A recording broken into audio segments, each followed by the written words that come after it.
All right, here we go. Okay, we are live.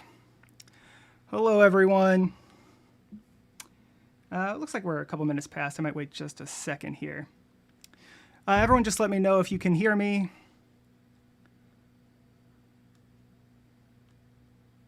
And then we'll get started. I'm seeing people putting hands up, putting clappy hands. Can they hear us? Yeah, why don't you two say something too? Just make sure they can hear everyone. Hello, everyone. I'm not reading your comments, but hello, everyone. All right, can someone give me some sort of at debug your brain and say, yes, we can hear you. Okay, Mary Dote says we can hear you. Awesome. Okay.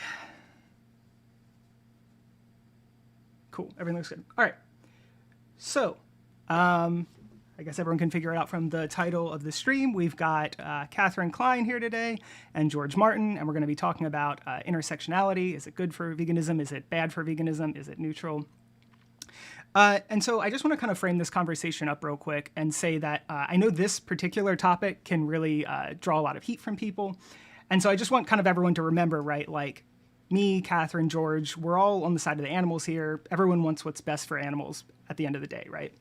So, you know, I think a good frame to come at this conversation from, rather than the typical tribal, my team, your team frame, is to come at it from a learning frame where we're all trying to kind of figure out, you know, what's the best way moving forward? What's the best strategy moving forward for the animal rights movement? And so I just kind of want to like put a pin in that. Obviously, there's going to be disagreement. Obviously, we should challenge each other on our disagreements. That's very important. But I just kind of want to, you know, just set the stage there so that we don't come out of the gate just like trying to attack each other, right? And get one more thing. So at the end, I'm going to do questions. So any sort of super chats or anything like that, at the end, I'll read them out, and you can ask questions directly to Catherine, directly to George, or directly to myself. And if you want it to be directed at specifically one of us, just make sure you put that in the question. Anything else? Don't think so. Okay. So yeah, so I'm just moderating this discussion debate. This is my first time moderating. So I'm going to try not to say a lot. And I'm going to actually just let Catherine and George, the experts on this topic, talk about it. So I don't think we decided who was going to go first. Do either of you have a preference? If not, I'll just like randomly decide. George can go first. Okay. George, do you want to go first? Sure, yes. So I guess we've both prepared like a little opening statement about why we each see intersectionality as a good or a bad thing for the movement. So I will start with mine. It's about 7 minutes long, so sorry, folks. Right, I'll get into that. Okay. Anyone wondering whether or not intersectionality is harmful to the animal rights movement has missed the boat and is a little late to the party. The reason I say this is because intersectionality already has significantly damaged the movement, and I can provide a genuine example of this. So let's take a little trip down memory lane and go back to 2020, when intersectionals took a wrecking ball to the animal rights movement, with the animals suffering the consequences then and ever since.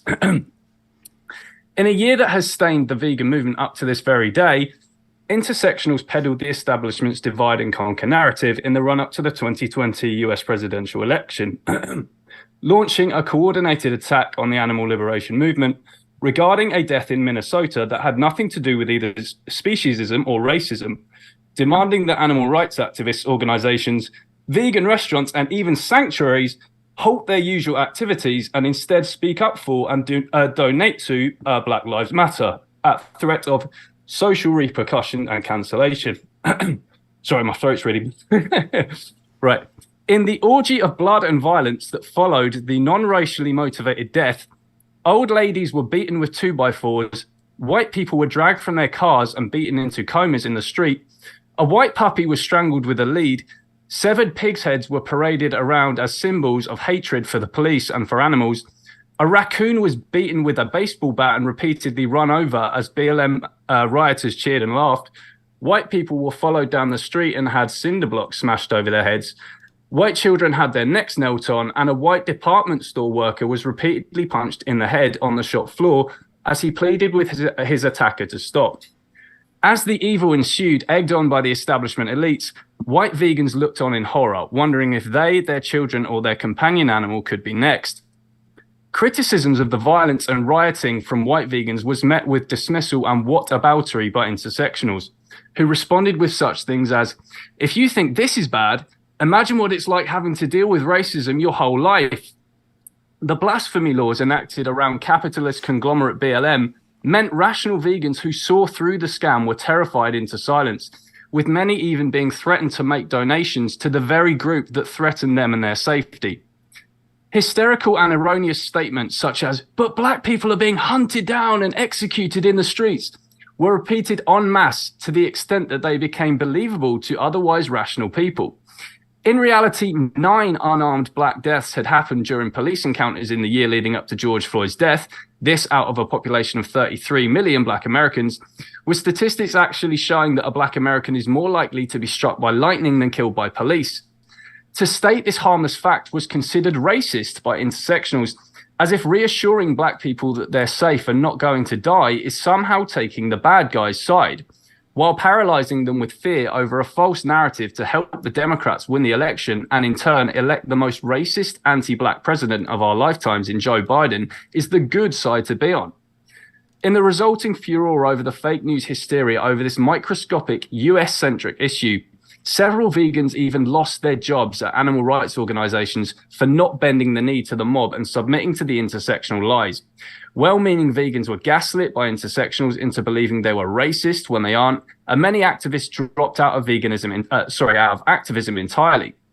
During the pandemic, at the same time, intersectionalists demanded animal rights groups not go out and do activism for the animals due to spreading the virus and supposedly putting others at risk. Funnily enough, not a single intersectional demanded that BLM stay indoors and socially distance. This is just one example that goes to show how intersectionally only ever goes one way. Critique, cancel, and hold back animal rights, but never say a damn thing to critique supposed human rights groups. This was further solidified for the voiceless over their comparatively meager income, while remaining tight-lipped over BLM's raking in of potentially billions of dollars. Shockingly, in early 2021, intersectionalists even cancelled and banned activists from their animal rights groups for the crime of exercising their human right not to take a big pharma-created capitalistic medical procedure that year. So much for my body, my choice. So what happened in the aftermath of all this? Well, after the wrecking ball had stopped swinging and the dust had settled, the intersectionals walked off triumphant after the people they wanted to get fired got fired, and the organizations they wanted to destroy got destroyed. BLM spent the scam money on a fine combination of pro-social justice causes, such as mansions, swimming pools, and bailing out of anti-Semitic gunman Quintez Brown. A BLM activist involved with 2 other anti-Semitic hate groups, the Black Hebrew Israelites and the Line of Judah Armed Forces, after he attempted to murder Jewish mayoral candidate Craig Greenberg in an anti-Semitic hate attack that has left Greenberg, his family, and the Jewish community traumatized. To say that intersectionals have been quiet over all this would be an understatement. To modify their own quote they used against white people during the hysteria, the intersectional silence has been deafening. Just know that if you are a Jewish activist watching this stream and a BLM activist tries to murder you, BLM will bail them out. And the intersectionals who say we need to rid the movement of oppressive ideologies will not say a damn thing. It's telling of intersectionality that I was the first animal rights activist to actually publicly mention the violent hate crime committed and backed by BLM. After all, isn't intersectionality supposed to be about #consistent anti-oppression? And what of the pandemic then, and the activists who were treated like lepers during the issue? Well, a bombshell recording from European Parliament recently revealed that the Pfizer medical product was not even tested for transmission before it entered the market.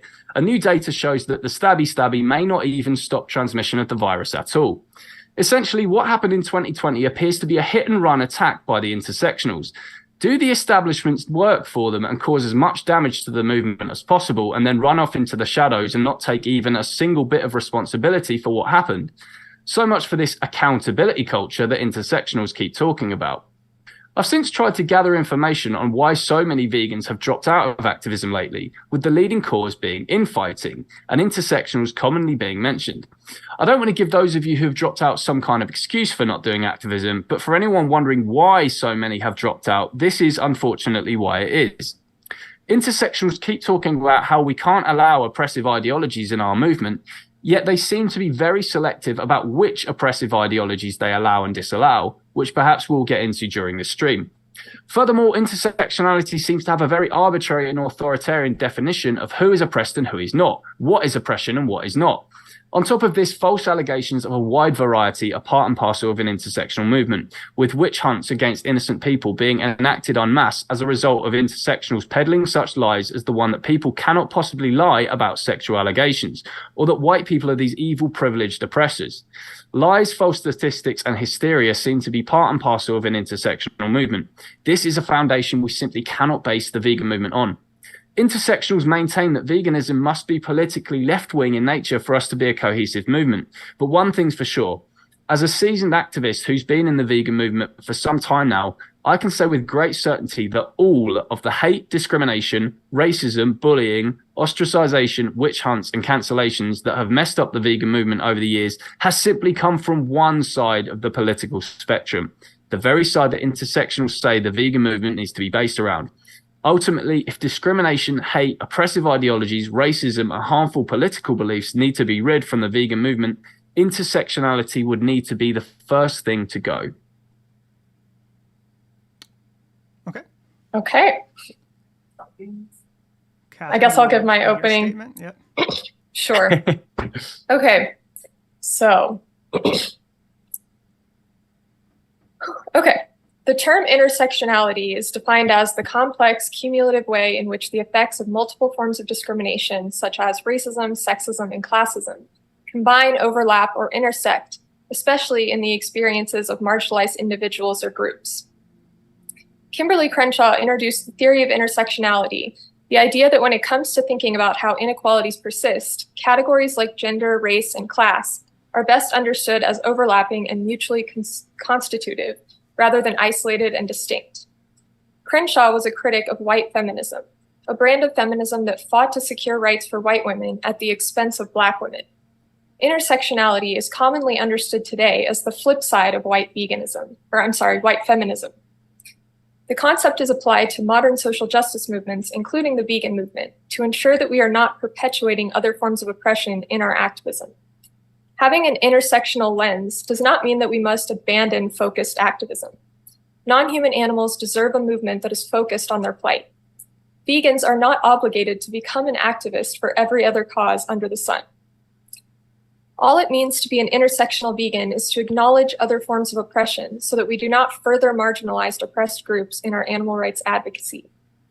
Implicit in the intersectional approach is the acknowledgement that veganism is a social justice movement.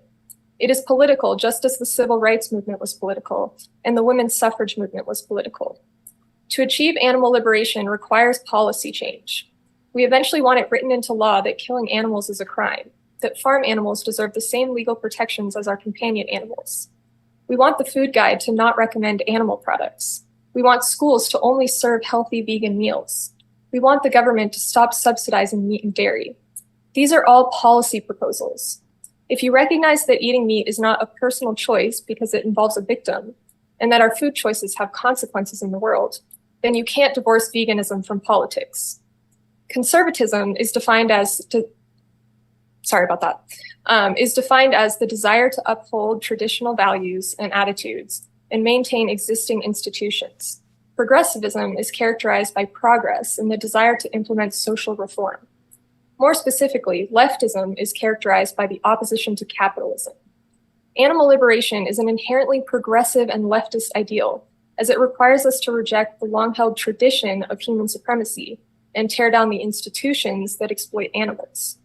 Capitalism causes great harm to animals, both by catapulting the commodification of domesticated animals and by destroying the natural habitats of wild animals. Much like opposition to other social justice movements, such as the decentralized BLM movement or the trans rights movement, opposition to veganism is reactionary. This is not to say that conservatives can't be vegan. It is possible to hold a mix of conservative and progressive views. But there is a reason vegans tend to be left-leaning, and that is because veganism is a progressive ideology, not a conservative one. This is also not to say that conservative vegans are not welcome in our movement. In order to build solidarity, we need to be able to put aside our differences and work together. But we shouldn't compromise our progressive values in the name of unity. by tolerating racism, sexism, or transphobia in activist spaces. The word unity has been bastardized by anti-woke types to mean tolerance of intolerance.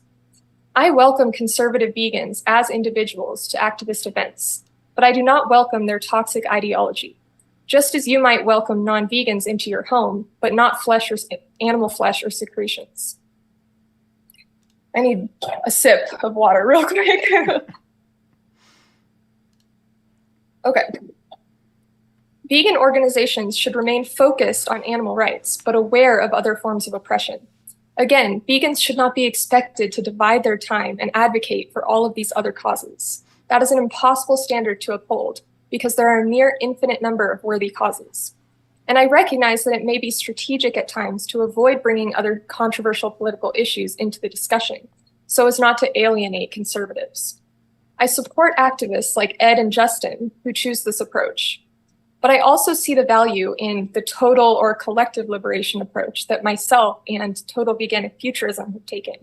Because I believe that when we show support for other movements, we are able to make inroads with people who are statistically more likely to go vegan. George is not taking a focus on the animals approach like Ed.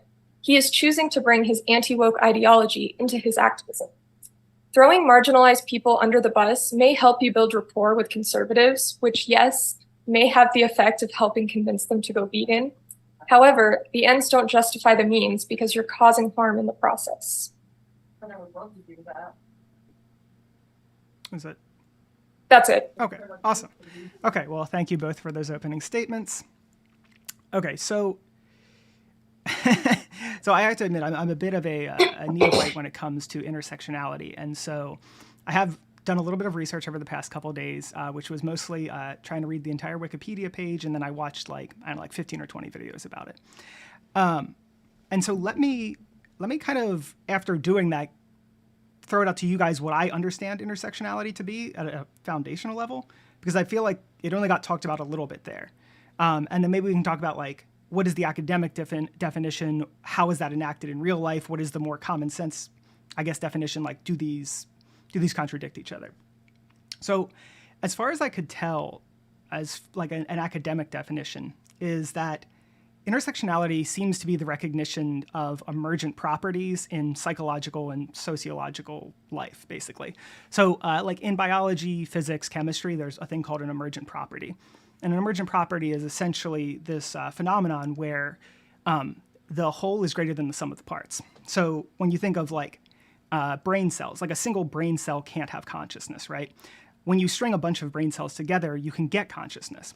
So you can't merely add together the qualities of all the brain cells to get consciousness. When you string them together, you actually get something that isn't merely additive, right? So that's like an emergent property. So that's sort of just something that's throughout reality, right? So that's in biology, physics, chemistry, et cetera. And this seems to be applying this to sociology as well. So in other words, like if I am, for instance, a black man, and I guess if you have like a black man and a white woman, right? And then you have a black woman. The black woman's oppression can't merely be an additive nature of the white woman and the black man's, essentially. So like there is some sort of emergent property there. And it seems like it can potentially go in multiple directions. So at least according to the wiki page, I guess the examples they gave were, this was originally based on some law case, I guess. What's the name of it?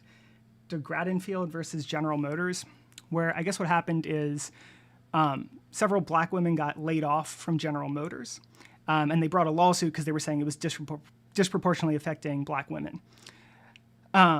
And then so they looked into it and they showed that there were a bunch of black men working there and a bunch of white women working there. And so the case got thrown out because they were like, well, we can't be racist because there's black men, and we can't be sexist because there's white women.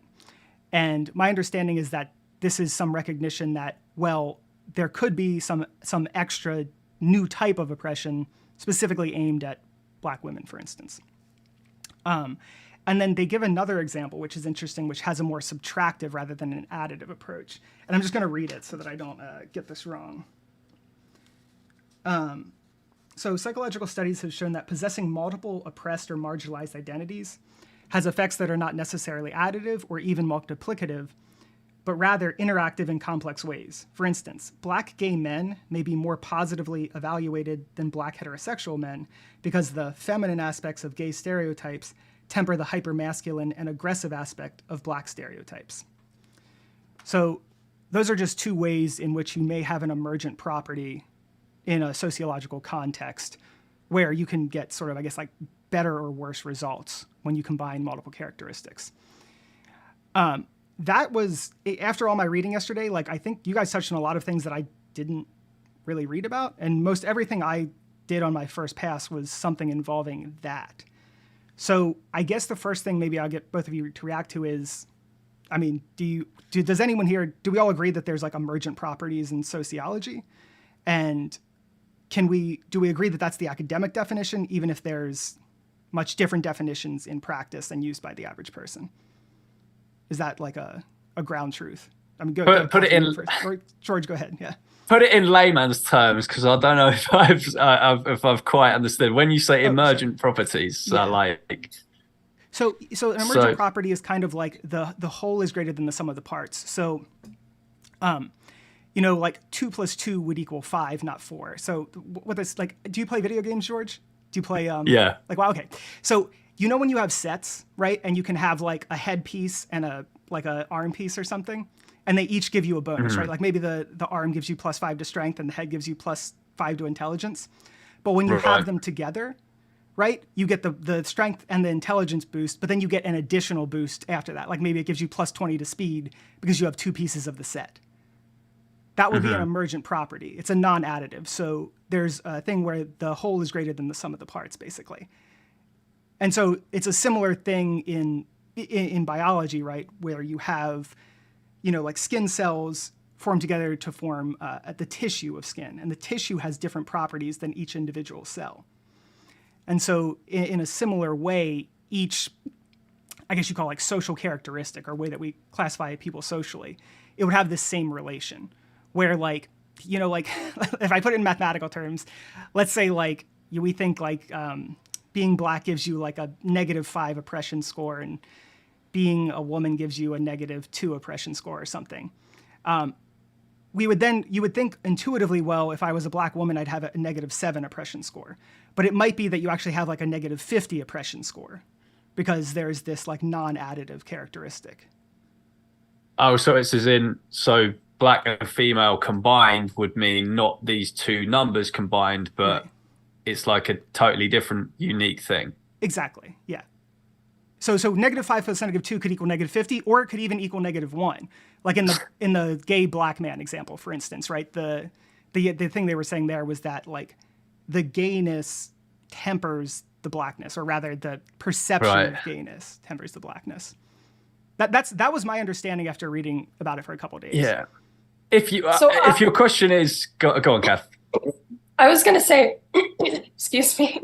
I do agree that that's like where the term originated from. That is the academic understanding. Okay. But even Kimberly Crenshaw herself has kind of recognized that it's evolved into this concept where, like I said in my intro, it's essentially recognized as the flip side of white veganism. I keep saying white veganism, I mean to say white feminism. So because Black women during the women's suffrage movement were forced to march in the back, and these white women were advocating like to advance their own rights at the expense of Black women, it's like we have to recognize these other forms of oppression in order to like actually make gains for all women, because Black women are women, so they should absolutely be included and considered equal in the feminist movement. So how that is now understood in modern activist spaces is just don't perpetuate other forms of oppression in our activism. Okay. So that would be more the praxis of it, like the practical application. Exactly. So this is like, so what I outlined is more like just a theoretical framework. And you're saying, but it's moved beyond merely theoretical, and now this is the practical application of it. Okay. And can I say something? Yeah. Or Go ahead. Can I say something to George? He mentioned in his intro. I actually agree with some of the points he made, where I don't agree with everything intersectional vegans are promoting. Like I defined it in this simple way because that's what I'm defending. I'm not defending people who are saying you have to advocate for all of these other causes. You should be banned from our movement if you don't check all these boxes. Like, I don't agree with that. So I'm not here to defend those people. So yeah. Okay. Yeah. Go ahead, George. Yeah, I mean, if the question is, Justin, do we agree that, being a combination of things might oppress you more in a certain way? Yeah, I mean, I'll give an example of this. Yes, in reality, for example, in Jamaica, despite the fact that women might face sexism, blah, blah, blah, a gay woman cannot, I don't think, be legally prosecuted, whereas a gay man in Jamaica can be. So being a gay man is worse than being a gay woman in Jamaica, but being a straight man, you might be less discriminated against than a straight woman or something, if that makes sense. So Jamaica might be a good example of what you're saying about the video game bits and whatever. Okay, cool. Okay, so then I think I did just want to establish that up front, that we at least kind of agree on that foundational thing, because I think what we're going to disagree on is the practical application of it and how that actually manifests in the real world. So then, yeah, I'm gonna actually take my hand off the steering wheel here in a second, and just like sort of, I guess the question is how do you think it generally manifests in the world? If you can, like, concrete examples, because I think I hear, even when I was like listening to all these videos, it was a lot of like, it felt like a lot of like theory and like high level talk, but then I never really found a lot at the level of like, therefore do X, Y, Z. You know what I mean? Like, here's a practical way to effectuate this. And so like, for me as like a dummy who's just now stepping into this, like, that's kind of what I want to know, is what you guys see as like either the practical ways to implement it. And then I guess, you know, from George's side, like why potentially those practical implementations may be counterproductive.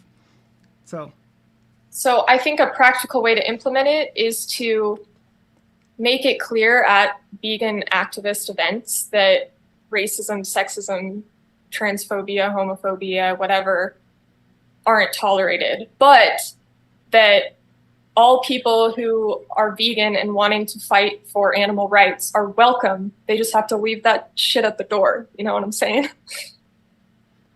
But well, my problem, I guess, with the way that intersexuals are applying this is it's only done through a left-wing lens. Now, there's this quite simplistic belief from the intersectional side of the vegan debate that leftism equals anti-oppression and right means just like supporting various oppressions. In reality, right-wing people are what they would call consistent anti-oppression. So a right-wing person might say, yeah, do you know what? This is like a right-wing dummy, so to speak, who's never heard of intersectionality. They might come into this discussion about intersectionality and they might go, do you know what, Catherine, that's a great idea. We should rid our movements of oppressive beliefs. I think, you know, we should ensure that our spaces are pro-life, pro-Second Amendment. You know, women should have the right to bear arms to protect themselves from rapists and stuff and walking alone at night. And we should protect gay rights, obviously, by speaking out against Islam. Now, an intersectional would say, whoa, what you've just said there is, you know, it's racist and this and that. But what authority is a leftist or an intersectional to say that those beliefs are oppressive? This is the thing. And this is why I say, yeah, Catherine, I agree with leaving shit at the door, but I don't know what it is that makes left-wing people the authority on oppression when they have beliefs that are considered by right-wing people to be extremely oppressive. Like take abortion, for example. Most people in the world see the killing of unborn children as a horrific act of evil, like the most horrendous thing you could do. But intersectionals would say, that this is a right for women to do, whereas right-wing people see it as a rights violation. So how can we implement this into a vegan movement if we want everyone on board? So I think that what you're doing here is kind of you're making oppression almost subjective, whereas I think that there's objective realities, and I think that conservatives are wrong in thinking that these things are oppressive. It's in a similar sense that non-vegans believe that they genuinely love animals, yet there's an objective reality, like they're paying for the support, like they're supporting harm to animals. So like, yeah, they might say that they're anti-oppression. They might say that they love people and they love gay people and they, but I understand your analogy. Yeah. No, Yeah. I understand what you mean. Well, here's the thing.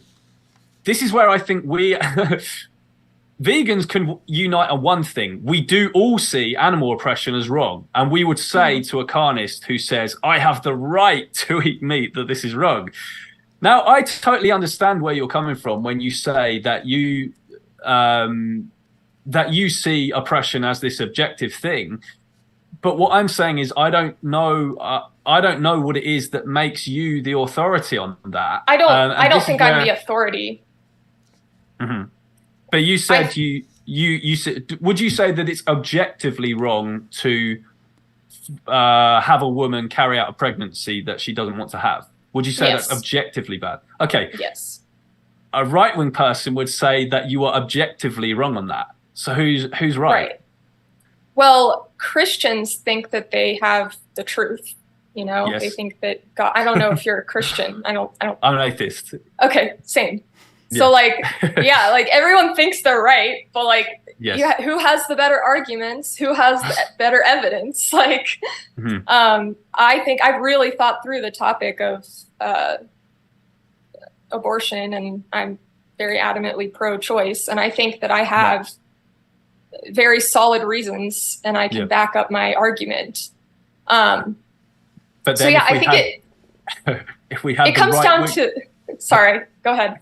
If we had the right-wing version of Catherine Klein in the studio right now, she would just be saying the exact same thing, but about pro-life. She would just be saying, look, it's objectively bad that children are murdered in the womb. We cannot stand for this in an anti-oppression movement like veganism. And, I feel unsafe as a woman walking home at night, and it's objectively wrong that the state wants to disarm me.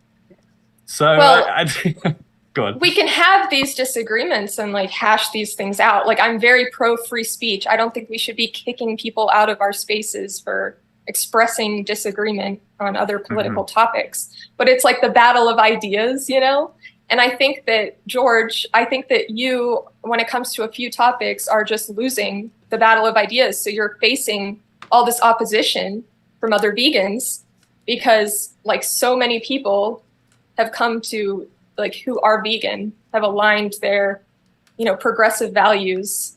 I think it's just a question of like. But I think I'm winning the battle of ideas because I think my opinions are right. They think their opinions are right, and I think my opinions are right. So here's the thing: we have to just unite on the one thing we agree on, which is that animals are an oppressed group and they should not be used as resources. We can't have a vegan movement that's based around what you call objectively left-wing, objective truths from the left, when, again, I just can't see what is making anyone on the left the objective moral source of these so-called truths. These are, I wouldn't call these truths at all. I would just call these opinions from the left and the right. I'm not an authoritarian, so I'm not saying I have the objective truth. I'm just saying that, like, we can come to, like, a more... we can come to a consensus by hashing these things out and talking about these things. And it seems like we are coming to the consensus that the left is, right about these various things within the vegan movement. I'm saying Really? The vegan movement. Yeah. Well, would you disagree that the vegan movement is like largely left-leaning? Yes, it is largely left-leaning. It's also largely non-Muslim, but that doesn't mean that we should say veganism is an atheist movement. or that atheists are objectively right. I do believe that atheists are objectively right. I do believe that there's no God, but I wouldn't say to a Muslim, look, mate, the vegan movement, it's an overwhelmingly atheist movement. There's not many Muslims in the movement. It's a secular movement. It is. That doesn't mean that Muslims can't be vegan and that Christians can't be vegan. I think you can hold contradictory beliefs. Like, I would never say that this is an atheist movement, but I definitely think it's a secular movement. Okay, but I guess this is what intersectionals are doing when it comes to politics. They are being like the atheist who says to the Muslim, look, veganism, like there's hardly any of you Muslims in the movement. Veganism is clearly an atheist movement. And, we don't want to give you a platform in the movement. You can join if you want, but ideas like yours shouldn't be platformed within the vegan movement. This is basically, intersectionals are the political equivalent of that, is what I'm saying. But don't you think, like, socially we come to consensus on things because of, like, arguing our case and making rational points and then convincing more and more people that to be consistent, to apply this framework, like, you would also start to accept these other objective truths out there. But we can do that without intersectionality. We can have disagreements about all our political beliefs and all stuff like that, but it would be separate from veganism. Whereas intersectionals specifically want this to be part of veganism. And part of my opening speech was, it's an anti-oppression movement. Yeah. Yes, but right-wing people believe they are anti-oppression, and they see abortion and gun control as objectively awful, evil things. Again, but do they have good arguments? No. They would say yes. They would say yes. Of course they would say that. Of course they would say that. They would say, of course you would say you have a good argument. Yeah, but that doesn't mean they're right. Like, well, they would just say that doesn't mean you're right. Okay, but I'm not saying that I'm right because I say that I'm right. Like, I'm saying I believe that I'm right because I believe I have better arguments and better evidence. Yes, and a right-wing person would say that about gun control and abortion, Islamic immigration, trans women using female spaces. They would just say they've studied all the facts, they have the objectively correct arguments, and that they would beat you in an argument on this. This is what they would say. So so then that's my point, is that why do you think so many vegans believe, like, hold left-wing positions? Like, why do you think that is? Yeah, okay. My theory on this is to do with stuff like counterculture. So veganism is seen as veganism's like a radical anti-establishment kind of idea. It's like you're opposing the system in a way. Now, us lot here are 90s kids, right? Well, I don't know. How old are you, Catherine? I'm 29. You're 29. And you, Justin? I'm 37. I'm an 80s kid. Oh, wow. You're old. Okay. Okay. Well, I'm nearly 30. Ageism, Catherine. I'm nearly 34. So, right. Now, when us guys were growing up, the right wing was the establishment, right? The right wing, how dare you say this? Oh my God, did you know that there's this woman at your workplace called Catherine Klein who thinks that it's okay to murder babies in the womb? Cancel her, get her fired. Oh my God, did you hear that Justin blasphemed? Oh my God, like, cancel this person. Like, don't say this, don't do that. And the left was the ones who said, fuck you, I won't do what you tell me. And veganism was attractive to that kind of movement. So we've seen like a big influx in that within in vegan spaces, right? Now the left is the establishment. Now left is, don't say this, don't do that, how dare you say this, we're going to cancel this person. Oh my God, this person at your workplace believes that women should be forced to carry a baby to birth, cancel them, blah blah blah. And the right is the one who says, fuck you, I won't do what you tell me. They're the ones who are being tired of being lectured about every little thing and browbeaten. But now I think there is going to be a radical pushback in the coming years against kind of like the woke establishment.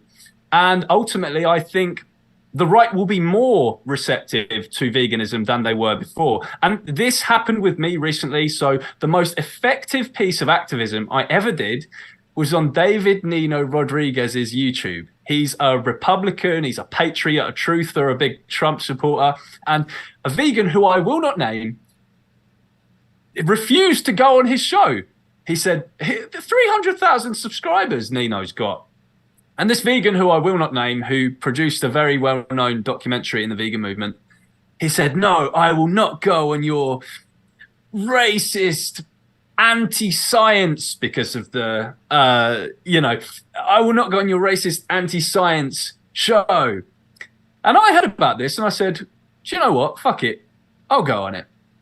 And I went on. And I've never convinced more people in my life to be vegan. These right-wingers, these truthers, these patriots who leftists and intersectionals are saying are less receptive to the idea. They were the most receptive crowd I've ever spoken to. And Gary Ruff even... Go on. Could it be, though, that the reason they're more receptive to you, like in your experience, right-wingers are more receptive to the message and left-wingers are not? Could it be that it's mixed? That's because you are a centrist, more right wing, so you're able to appeal to them? Like it makes sense that you would have that experience because you are this anti-woke person. But I didn't even say, of course, all these lefties are going to be like not listening to you because you're spouting all this anti-woke shit.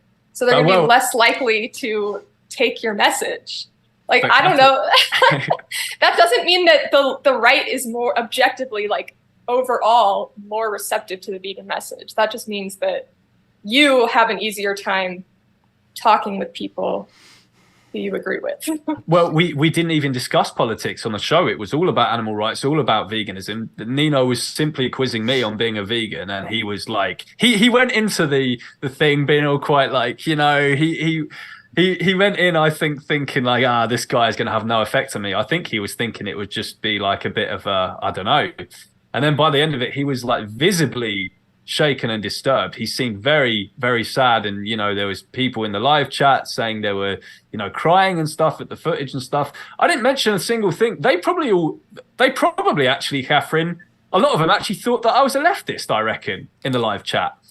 Now, we're seeing the same thing on university campuses as well. When vegans go there to do their like debates and stuff, they're getting chased off the campus for being colonizers and forcing onto indigenous people the idea that we should be vegan and stuff like that. And the thing about a lot of the woke people, I don't even need to say, like, when I do street outreach and stuff, I don't talk about politics at all. They don't know who I am. They don't know that I'm anti-woke or anything like that. I can just say stuff to them and they just see me as a cis, het, privileged white male and just won't listen to a word that I say. But, I don't want to make an overall statement that right-wingers are more receptive to veganism than left-wingers. I don't think that's the case. But I don't think it's this thing that leftist vegans say and intersectionals say that the right is just like they're just not receptive at all and the left is. So I think that I don't want to write anyone off as a lost cause. Like, I saw your conversation with Misha Petrov, and I actually was pleasantly surprised that she was somewhat open to what you had to say. So, like, I'm not saying that, like, you can't convince right-wingers to go vegan. Sure. I just think that if it were the case that it's, easier, like, that would be borne out in the statistics, and the statistics show that vegans are overwhelmingly left-leaning. But I wanted to address something you said before, which is that you think that the establishment is left wing. I think you're deeply, deeply confused about the difference between the left and neoliberal, like, corporate Democrats who, throw us a bone on social issues, and they it's like progressive washing, they're doing it because it's in the interest of making more money. Like, they want to sell more products, and they recognize that, like, LGBT people are gaining more acceptance. These people have money. They want to sell them their products. They're going to pander to them. That is not, like, the establishment is very pro-capitalist, and it is not leftist at all. Yeah. But I don't think leftists are pro-capitalist, anti-capitalist. They claim to be, but they're not. They're in bed with all the banks, all the conglomerates, like BLM. They claim that's BLM neoliberal progressives. You're confusing people like Joe Biden and the Democratic Party and like liberals with genuinely progressive radical leftists like myself. Like they're very different. I'm talking about intersectionals here who in 2020 pumped billions into BLM. And BLM is a conglomerate who's in bed with all the banks. Goldman Sachs, you said a moment ago, throwing them a bone. They're throwing them more than a bone. They're throwing them billions of dollars. I think when leftists say they're anti-capitalist, what they mean is we're anti-capitalist with regards to the things we don't like. With regards to the things they do like, they're Jeff Bezos. So I see these as, I see the whole anti-capitalist thing as like a disingenuous thing from intersectionals and from the left. I mean, genuine leftists who are anti-capitalist criticize BLM as a 501c3 organization. Like, I've not seen it. I've literally never, like, any time, well, at least I haven't seen it in the vegan movement. Any time intersectionals say a negative word about anything, it's only about animal rights groups. They raked AV over the coals for this meager, what were they having, $100,000 every 3 weeks or something, which sounds like a big amount of money. But BLM made like $5 million from one fucking survey or thing. They put up one poll and got $5 million from just that one like post. BLM absolutely raked it in 2020. Intersectionals never said a damn thing. So I would actually agree with you that that's something that frustrates me with some of these intersectional vegans, is that they seem to be more critical of people. Like, they seem to be willing to just give people like all the, what am I trying to say? They're more forgiving of non-vegans than they are of other, like, different types of, you get what I'm saying. I'm struggling with my words right now, but it does bother me. It does bother me. Forgiving to the extent that they let them get away with literal murder in some cases, which is one of my main gripes that I mentioned in my opening statement, is that BLM is clearly an anti-Semitic group. They've bailed this guy, Quintez Brown. He had a laptop filled with anti-Semitic propaganda. He's the member of 2 other anti-Semitic hate groups. He goes out and tries to murder this Craig Greenberg, and BLM bail him out, and intersectionals don't say a damn thing. This is for like 100 grand.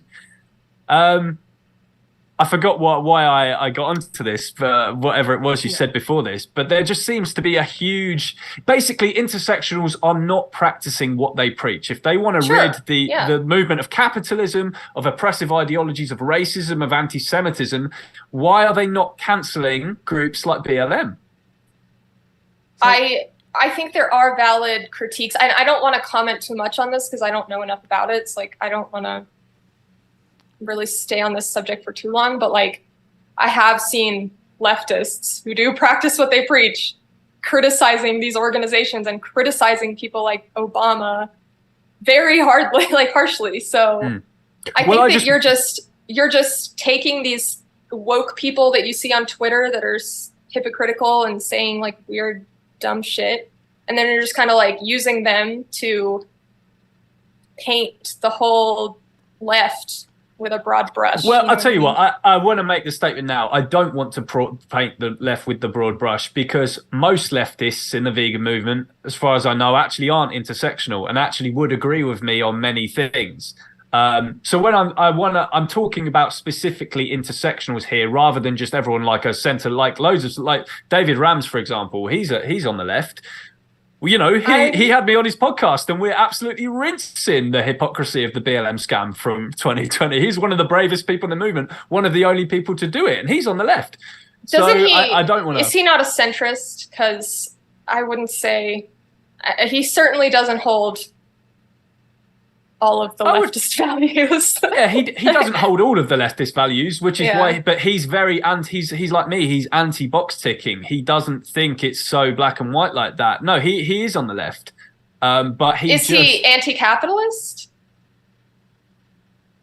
Maybe he is. I think he said Well, in my debate with Ronnie Lee, he did say towards the end something like, I don't want to speak on behalf of David here.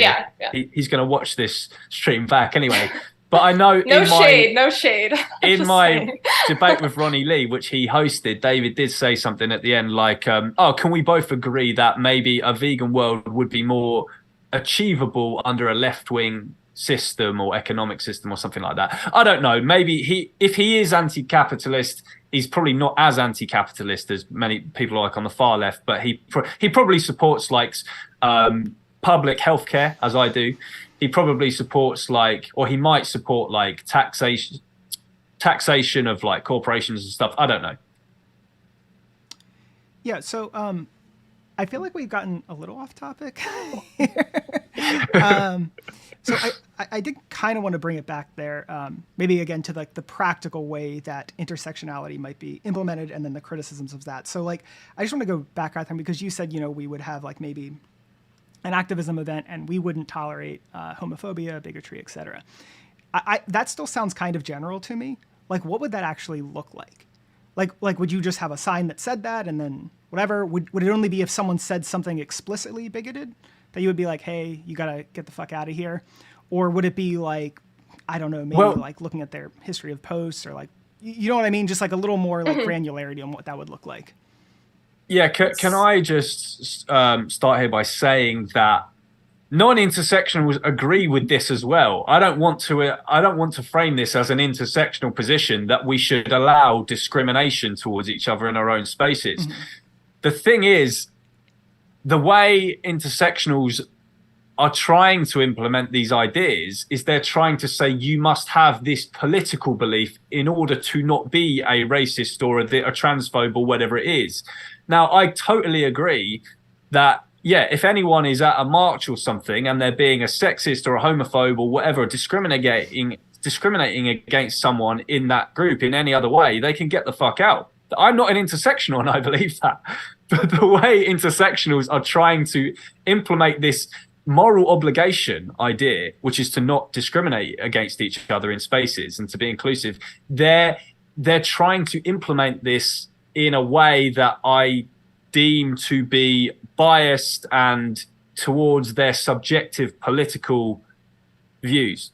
But I'll let you speak now, Catherine. Sorry. Well, I think that's what it comes down to is, of course, you don't see how your views are sometimes racist or transphobic. Like, racists don't think that they're racist. So some of the things that I've seen you say on your public platform, and I understand why you're getting backlash, like, not gonna lie. Like, you'll just outright deny white supremacy exists. You'll say things like there's, and I want to be clear. It exists. I believe I saw a screenshot of something you wrote in a comment somewhere that you denied white supracy. No, I don't believe in systemic white supremacy in Western countries. So I believe that animals are the only, but I believe in I do acknowledge that white supremacy exists, but I believe that the system is very much set up to not allow any form of like legalized oppression in any way. And I actually think that it's kind of a crazy statement, because white people are the only group who you can actually scrutinize and not be cancelled for. So I don't believe that. Yeah, I don't believe in like this systemic white supremacy, but I do believe that white supremacy exists. So who would be considered a white supremacist in your eyes?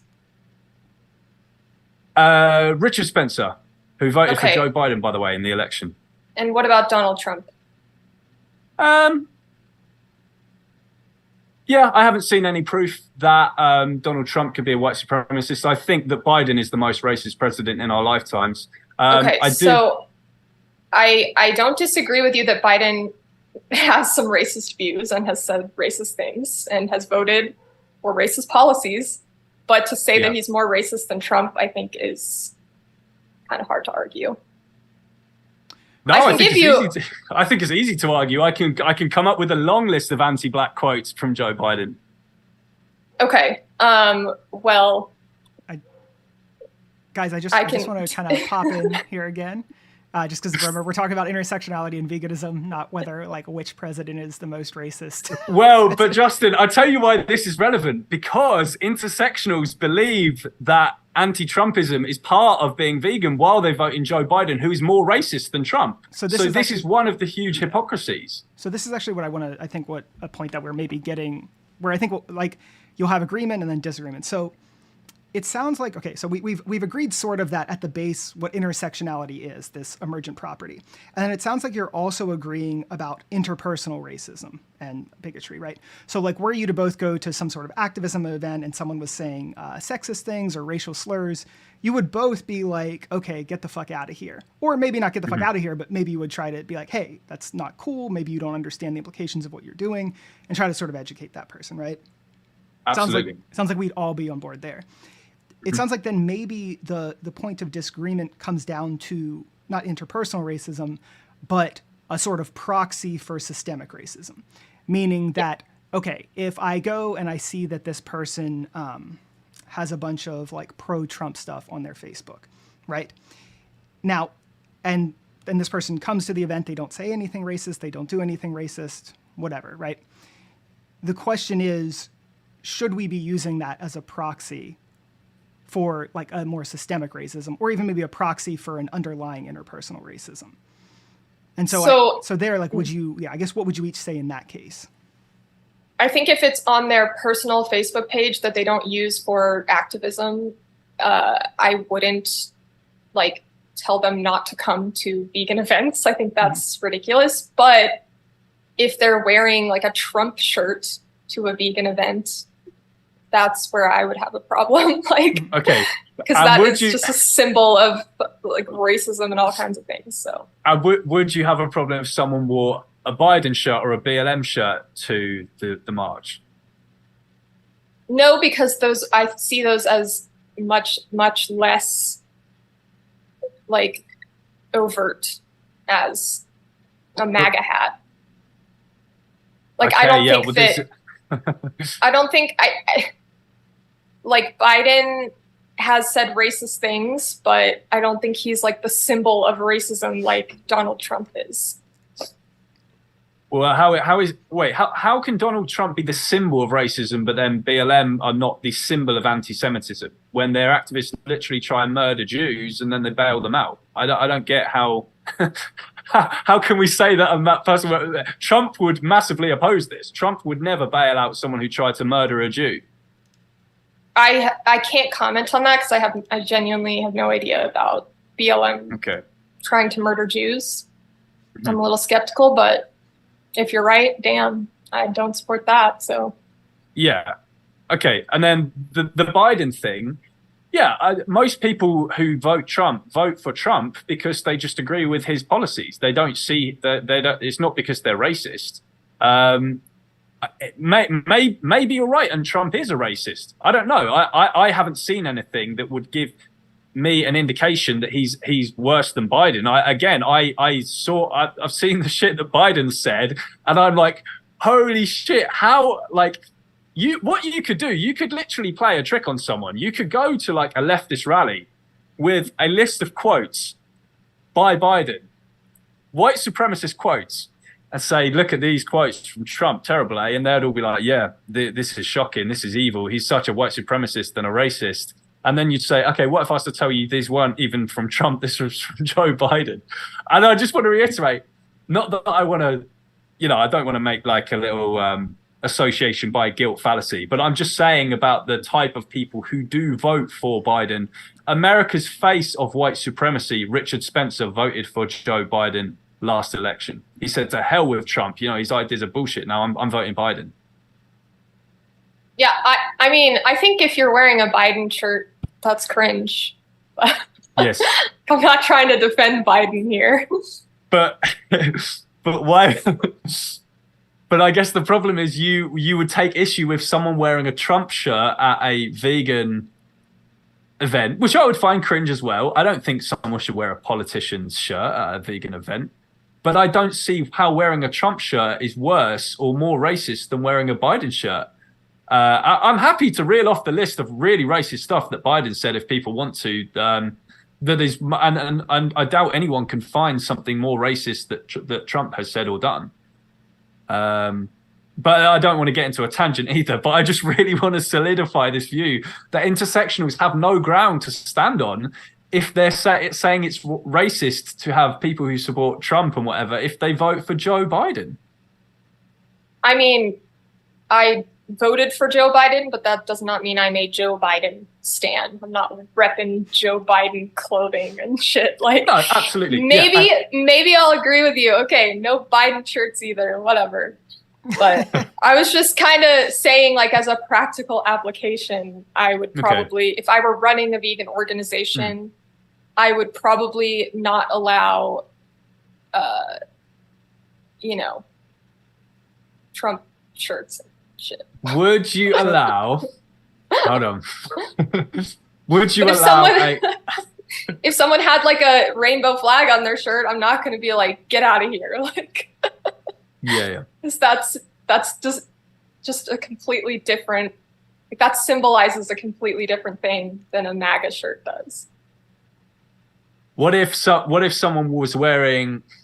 This would be to do with, because I hear a lot. I don't know if you hold this position, but a lot of intersectionals I've spoke to over the years, they say so-and-so shouldn't be allowed at an animal rights group because if you allow these people into the group, if they have like X views, it will mean that so-and-so group won't attend because the Trump supporters is the example. Is that your position, that you literally, there are certain people within reason that you wouldn't allow there? I mean, we can both agree that we wouldn't want literally dangerous people there, or people like who Nazis, are going. Yeah. Yes. Yeah. Fuck those. I don't want them there. Right. Yeah.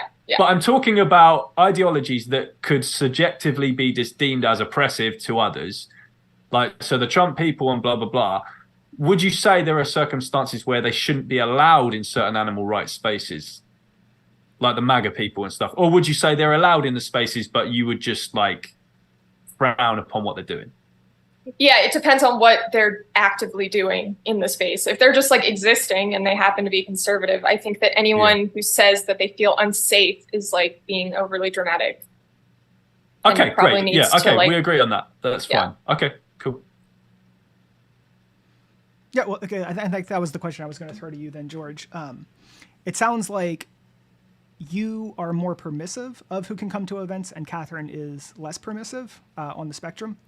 So then, like, well, I actually think Catherine is as permissive as me. I think she would just take more issue with it. I could be right. She would just think like, why are you going to a vegan rally with a Trump shirt on? What the hell are you doing? Whereas I would just think it's a little cringe kind of thing. I wouldn't tell them to go home, but I would probably say, hey, this is inappropriate. Please don't wear this again. Okay. I don't know. Okay. So then, I guess then George is like, what do you think the point is at which you're like, this person can't come? Like, we've established Nazi is too far. Yeah.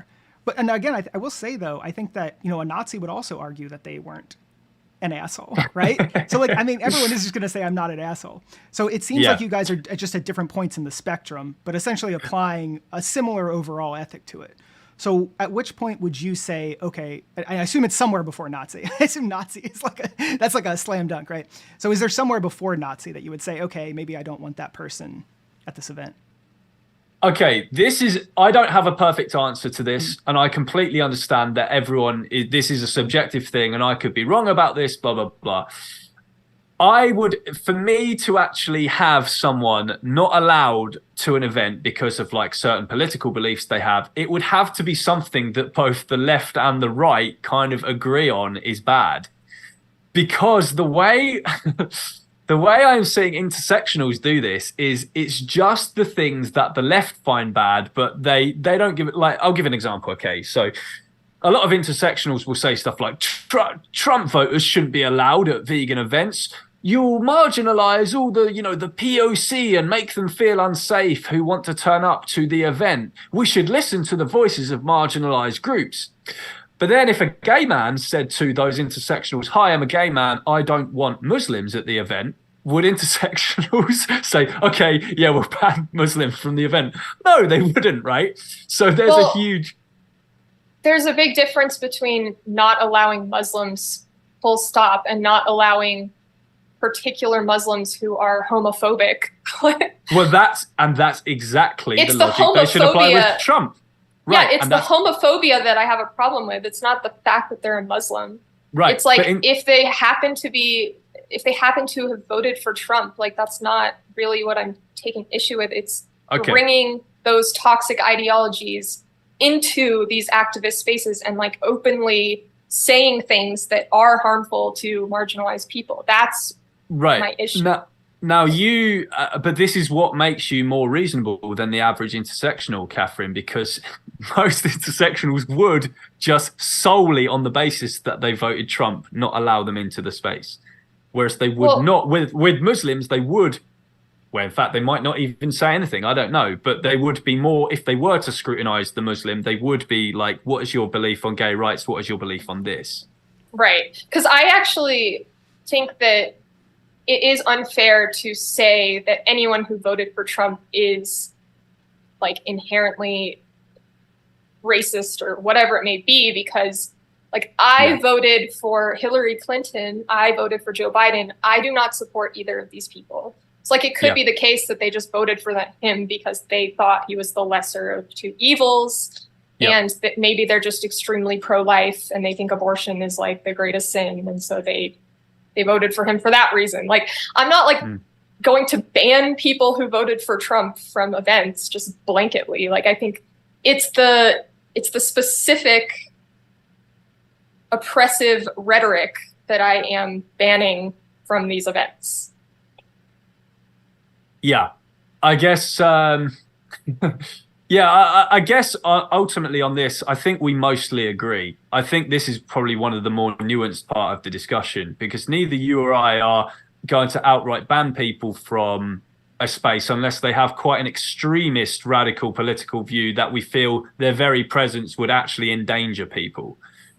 Generally, we will just both agree that people should be allowed into animal rights spaces, even if they have what would be considered by others to be oppressive views, but we all have to ultimately unite together for the animals in those circumstances, which is again, Catherine, why I consider you one of the more reasonable intersectionals that there are. I would say there are a lot more people like myself. Like, I think that I have met quite a few of these very ultra woke people who annoy the shit out of me, to be honest. But I think that working in these spaces, being in an environmental organization, like I think the majority of people are reasonable.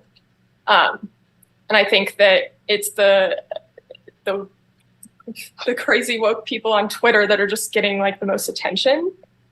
Well, yeah, the squeakiest tire gets the grease, as the saying goes. Right. Yeah, I don't think most people hold such views that are espoused by the woke mob. I just think they're very vocal and they're very good at managing to get these, to intimidate people with who don't share their views into silence, essentially.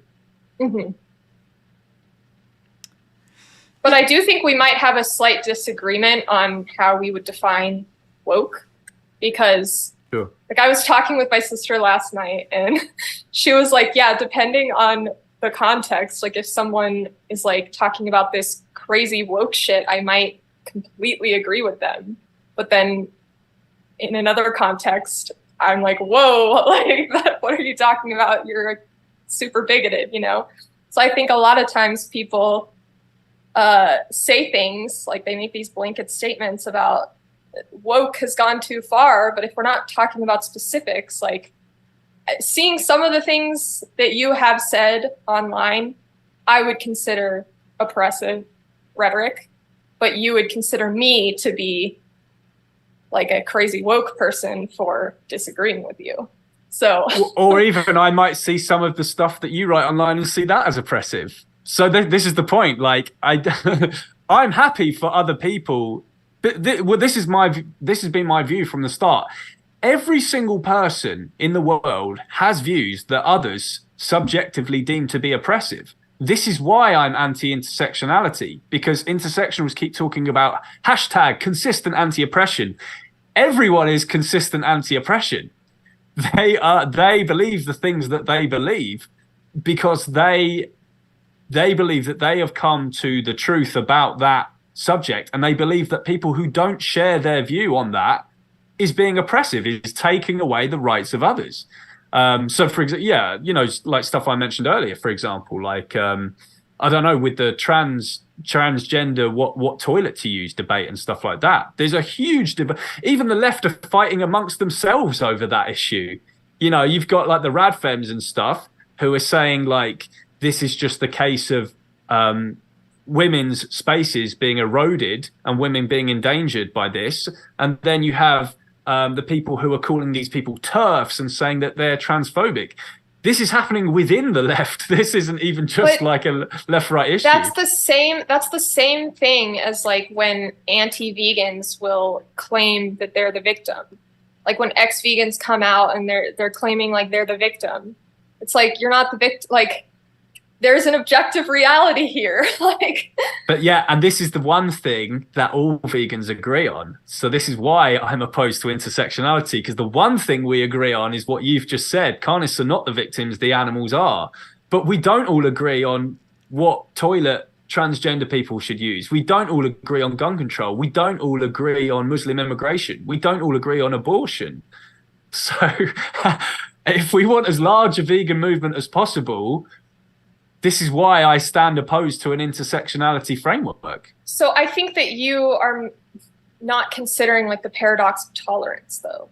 Like we can't just tolerate all of these things because, like, I understand that conservatives most of the time are good people and they believe that what they're doing is righteous and they don't like intentionally harbor like hateful views, you know, but that doesn't mean that what they're saying and the policies they're supporting are not like causing harm in the society, like objectively. I'm actually fully taking the paradox of tolerance into account. So no, because you're willing to tolerate like the transphobia and the racism, but someone would just say you're willing to tolerate the erosion of women's spaces, or you're willing to tolerate homophobia from by Muslim immigration. I don't know. So I think that right wingers believe in the paradox of tolerance as well. I think that, and we might not be able to do it in this stream, but I think that we would have to dig into those topics in order to come to like any type of conclusion here, because that's kind of what it comes down to, is who has the better arguments. Like, I know, but there's the right and the left are just never going to agree, though, Catherine. We have to just. But hold on. Do you think that it is possible to convince people to go vegan? Yes. Yeah. I think it's possible to convince people that they shouldn't be afraid of trans women entering women's bathrooms because they're women. Like, but they would just say the same at you. They would just say, I think this Catherine is very misguided, and she has these oppressive beliefs. You know, she believes that, you know, trans women should be able to, you know, go into women's toilets, and this is obviously very highly marginalizing for women, and it's eroding their safe spaces. And, you know, maybe we should sit down with her and we can convince her that her views are sexist. Right, and non-vegans are going to claim that, like, we're just going in circles at this point. I know. But all this is doing is, you know, the funny thing about this discussion, if anything, all it's kind of doing is just furthering both our beliefs, because you think the conclusion of this is to be intersectional, whereas I think the conclusion of this very thing we're discussing is to be non-intersectional. So it's like we're reaching different conclusions because we both understand that there are two sides squabbling over something. Well, can I ask you if you think that pseudoscience should be welcomed into our movement? Like, do you think that people promoting really restrictive raw fruitarian diets are harming the movement, or do you think that's like totally fine? We should welcome that. The problem is I don't know who the authority is on pseudoscience. This was another thing that I mentioned in my opening speech, with the whole medical procedure thing that happened recently. There's people saying we shouldn't allow misinformation in the movement. Well, who are you to say what's the misinformation? And then some of the stuff they were saying turned out to be misinformation. So who is the, do I like if I see something that's a load of scientific bullshit, yeah, of course I don't like that. And I will say to that, like, I might even say to that person, like, we shouldn't spread this is the correct position. But then I don't know, Catherine, what makes me the authority on that position. Do I like pseudoscience? No one does. But the point is, everyone who is a pseudoscientist thinks they're not a pseudoscientist. They think they have the pro-science. But science, like people who believe in like alt-med quack bullshit, don't have good evidence. Like if you look at anti-vegans and the evidence that they provide that veganism is terrible and gonna cause all these health issues and whatever, like the evidence they provide is largely anecdotal evidence. They don't have good solid studies that are like peer reviewed. Like if you look at the hierarchy of evidence, vegan diets are like well substantiated. So it's like some things are well substantiated and other things are not well substantiated. So it's similar, but not. Well, we all of us in the vegan movement agree on the fact that we can all live happily and healthily on a plant-based diet. That's the main thing that matters. Right. And so I think that we should have a movement that does not, welcome pseudoscientific alt-med quackery. Like we should maintain our credibility by having like high standards of evidence, you know? Yeah, but I maybe with certain things I would agree with you on this, with the science thing, but there's certain things that I might not. So I don't know how this would be. I guess you were going to make an analogy about intersectionality from this point. Yeah, I don't know. Yeah, and I'm not claiming I'm the authority, right?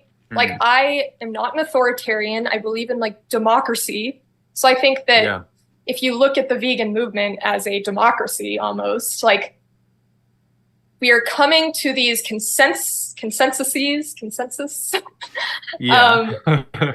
that, you know, transphobia, like, or that banning trans women from women's bathrooms is transphobic. Like we're coming to these conclusions as a collective because we have the better arguments. The trans debate is actually massively raging on in the vegan movement right now, and I don't think there is a consensus on it. As I say, they're even squabbling in the left. I actually think I actually think the majority of vegans probably do hold the belief that you don't have on the trans toilet issue. I don't have the statistics on that, but I think most vegans actually wouldn't agree with you on that issue, or the trans women in the trans women in women's sports and all that kind of stuff.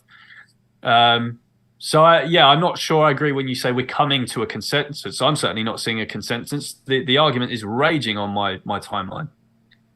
Well, I think that we would have to look at like actual data. I think we can't really use like our personal experiences, but I think that LGBT acceptance is generally quite popular among vegans. Yeah, I would agree with that for sure.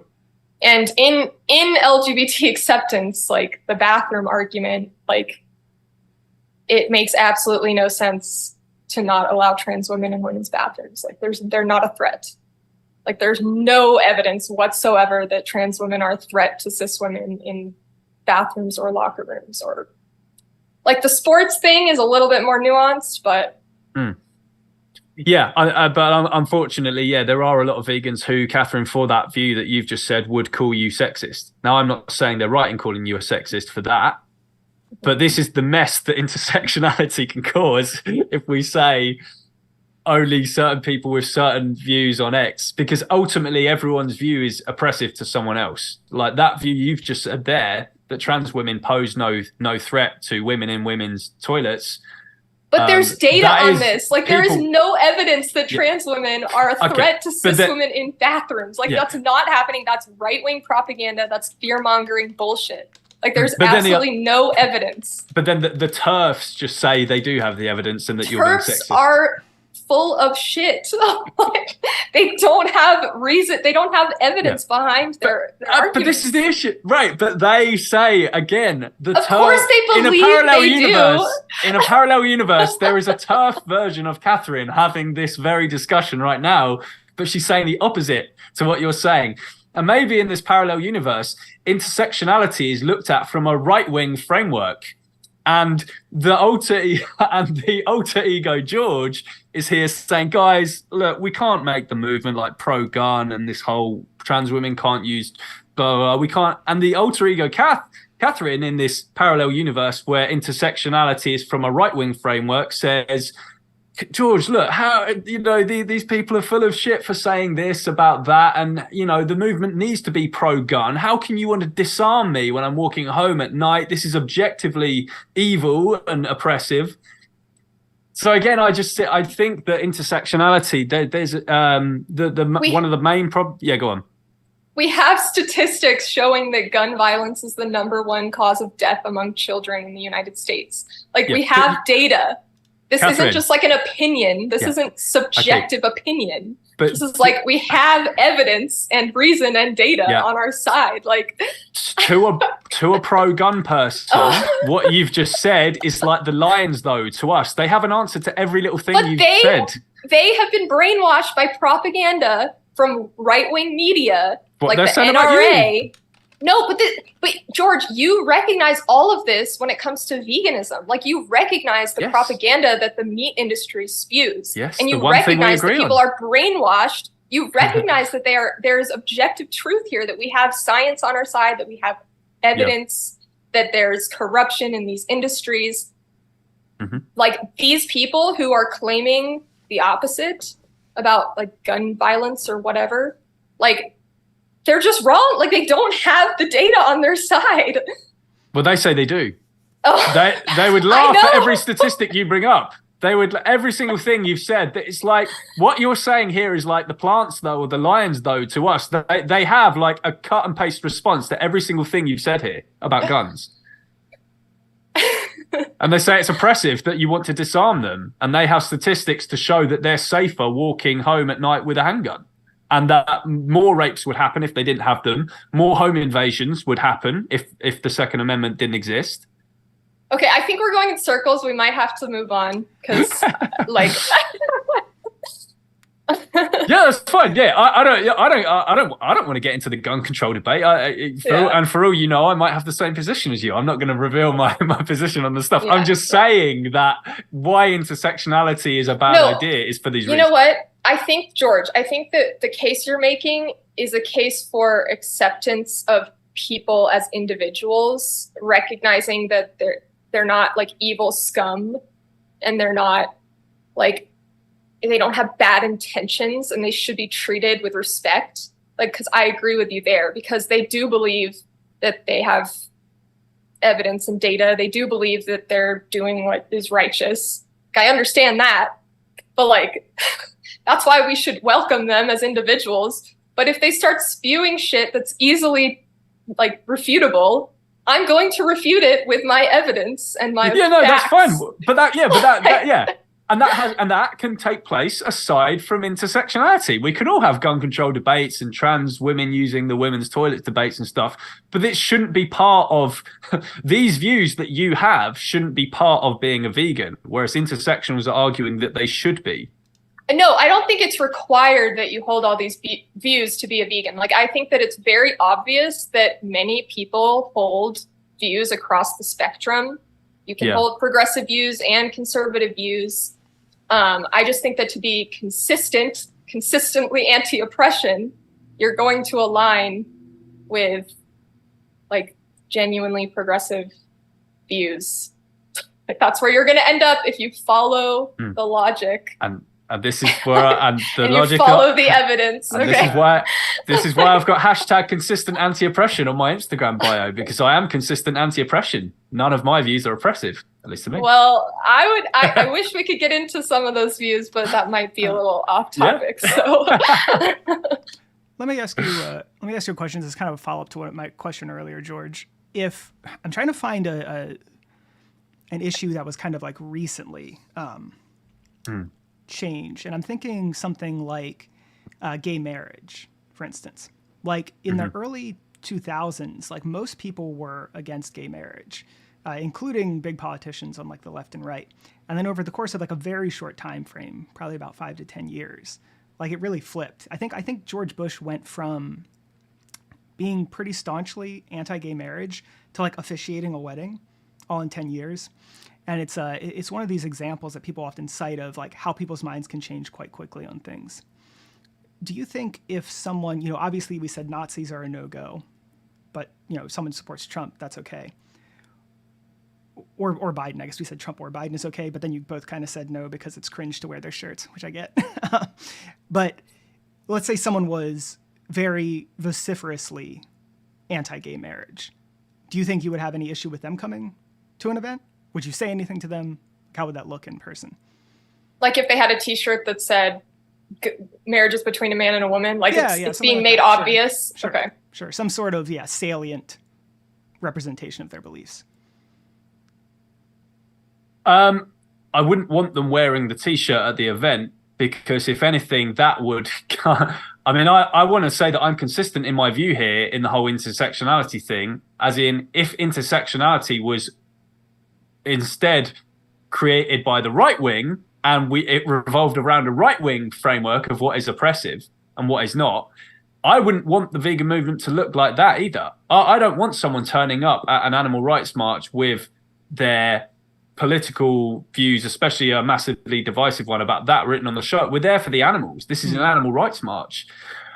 If someone is vocally against like gay marriage on their social media or something like that, I don't care if they're at the march. I don't agree with their view, but I don't, as long as they're not coming to the march and making it about gay marriage.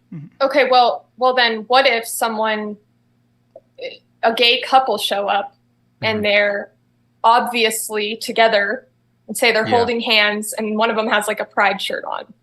Would you say that's equally as inappropriate as someone who has an anti-gay marriage sentiment on their T-shirt? I wouldn't say it's equally as inappropriate, but maybe that's just because I subjectively side with them more on the issue. But so we're kind of on the same page then, because like that's why I don't have a problem with someone showing up with a Bernie shirt on, because I don't think that's in any way symbolic of oppression. So like I'm not going to have an issue with that. But like you seem to be like, keep it completely neutral, keep all politics out of vegan activism. I say keep oppression out of vegan activism. Like you can wear a shirt that says like, protect trans kids. Like that's perfectly appropriate to wear to a vegan activist event, in my opinion. Well, okay. But then there's the other side of the debate on the trans kids who say children cannot give meaningful consent and therefore transitioning children is immoral and it's a violation of their consent. Well, so again, this is where it can get messy. Medical consent is actually different than like sexual consent. Like the age at which you can consent to like sex is different than the age at which you can consent to medical procedures. Well, like conservatives seem to like meld those two things together. But like if you look at the age of medical consent in many states, it's like, I don't know, like 14 or maybe younger even. What are you consider medical consent for what though? Because there's loads of different things with varying degrees of, like if a little girl said they wanted to get breast implants, for example, I'm sure even the left. I wouldn't support. No, I think that surgeries should be post 18, but I think that puberty blockers and like trans affirming care should be available to children. Right. But here, and this is where I'm going to just sound like a broken record and say, well, loads of people who don't share your view on that, Catherine, would consider that to be an oppressive belief. Right. And I'm just going to say what I've been saying, which is that I think I have a lot of data and evidence and reason on my side. So I wish we could get into all these topics, but yeah, another time. We'll do a debate on something else another time. Let me ask you both this. Catherine, so let's say that there's several studies done, meta-analyses even, and it shows that someone wearing a shirt that says, what was the shirt that you said earlier? I couldn't remember. Protect trans kids. And it says protect trans kids, right? Let's say if there was a study that came out that shows that wearing a shirt like that to protests sort of decreased the number of activists that would come out and engage by like 50%. If there was empirical data like that, right? Would that change your mind about someone wearing that shirt to an activism event? Yeah, possibly. I would just say no political shirts in general if there was evidence that it was causing probably. And then George, the same question to you, but in reverse.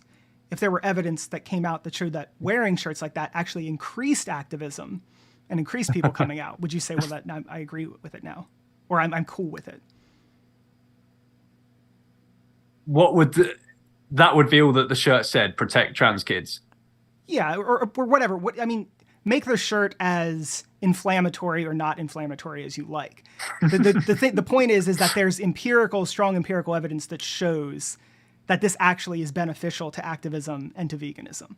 Yeah. Is there a point at which you're like, well, yes, that evidence is strong enough that you can just go ahead and wear the shirt, and even maybe that you'd encourage wearing it since it would bolster the Yeah, it's not something I've massively thought about before, I guess. Yeah, maybe there could be some kind of threshold where I'd be like, yeah, fuck it, this is getting people on board. Just wear the t-shirt that you want. Well, but then again, my position is not to say specifically. Here's the thing: when I go to a march, I'm not looking around anyway, looking for people's shirts and saying, you go home, you wear this, blah blah blah. So this isn't even something I'm massively practicing in my day-to-day life. All we really said earlier is I might just see it like a little cringe or whatever, and I'm just not a fan of. If someone was coming to a march with an overtly political statement on the shirt, I'd be like, yeah, we're here for the animals kind of thing. I don't think that person should be coming with that. Would I go up to them and say something about it? I'm not sure that I even would. I would probably just, mind my own business, to be honest, and just carry on. I'll be on the megaphone, whatever. Yeah, and so the reason that question is important, and this is a question that you ask people a lot whenever they're disagreeing about something to see if they've been sort of ideologically possessed by something, is there's this thing called doxastic closure or epistemic closure, which is when no amount of evidence will change someone's mind on something. And so what I'm just probing for there is Catherine's sort of taking that intersectionality is good for veganism. You're taking that intersectionality is bad for veganism. And what I guess that's what I'm wondering there is can you both imagine situations in which empirical evidence would come out, right, and show that it was either good or bad? And if that were the case, would you change your mind on it? Would you say, well, okay, yeah, there was several studies, they did a meta-analyses, these seem like strong evidence, and that's enough for me to say, okay, I was wrong about this, and I will go in the other direction. No.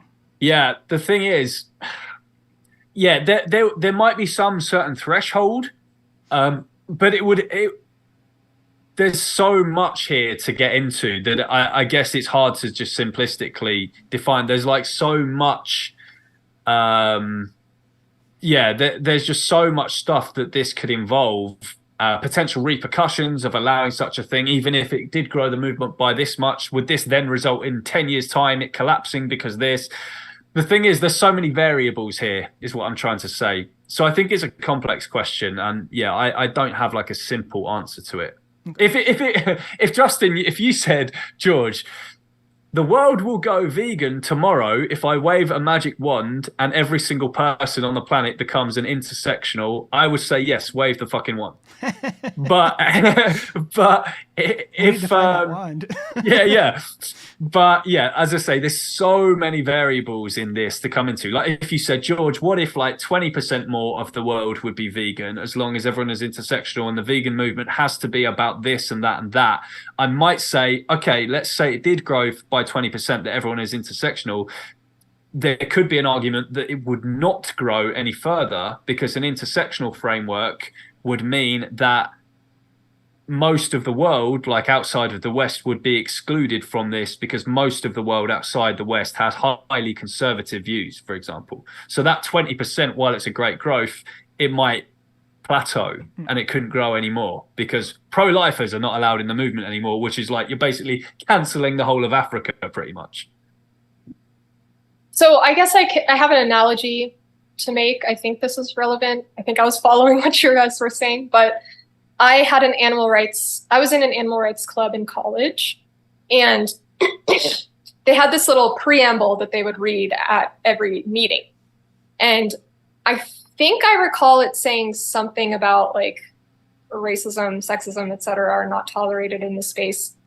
But it was also extremely, like, the intention of it was to be inclusive of all people who are just veg curious. Like, you don't have to be vegan to join.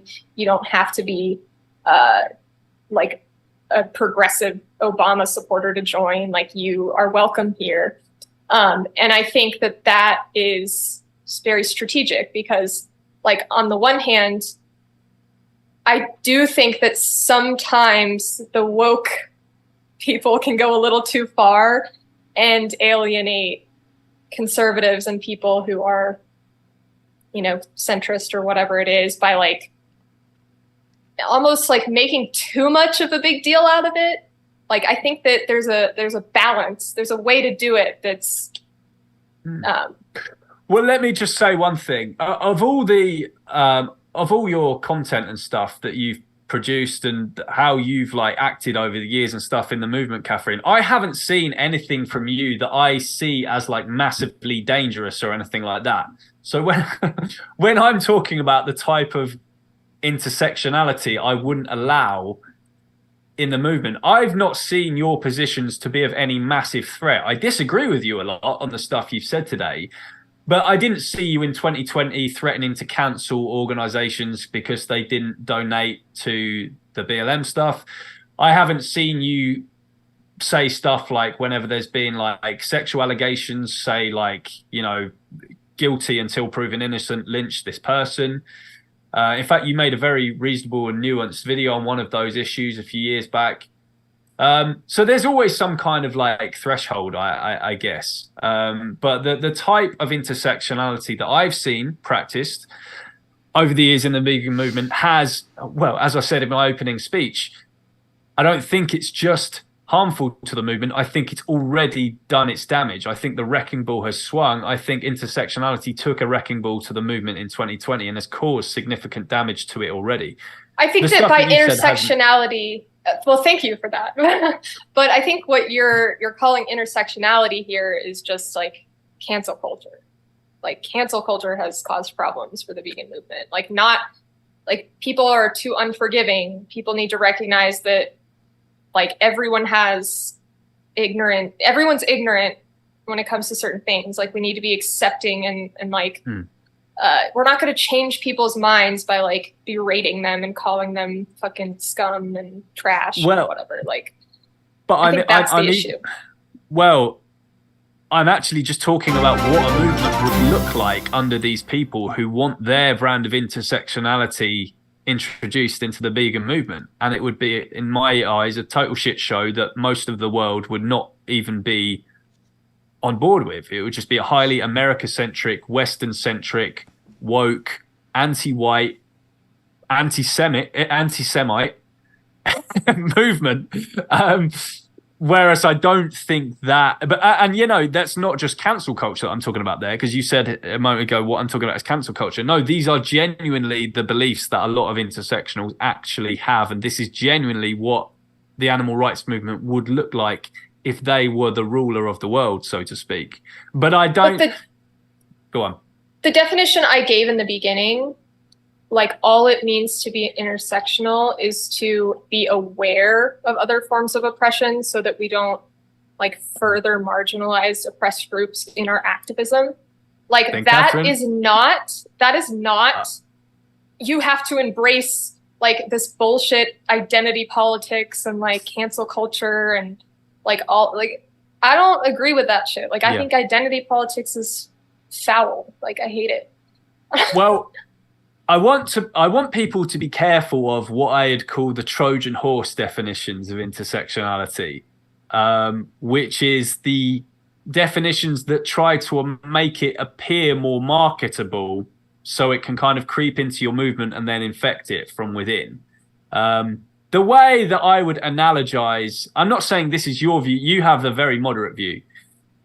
The way I analogize intersectionality is it's like a violent home invader, right? It kind of knocks on your door and then you open the door, you know, and then you open up here. Hey there, I would like to offer intersectionality into your movement. Oh, yeah, sure. What do you offer? Well, we offer a bespoke service, including, you know, a consistently anti-oppressive framework, making sure that discriminatory views are not allowed in your groups, ensuring that everyone knows that people can experience oppression in different ways and that all oppression is bad and harmful. It's not just animal rights. Oh, yeah, sure. Come on in. Yeah, great. Let's come in and have a chat. And then the guy goes, boom, and he barges his way into the house.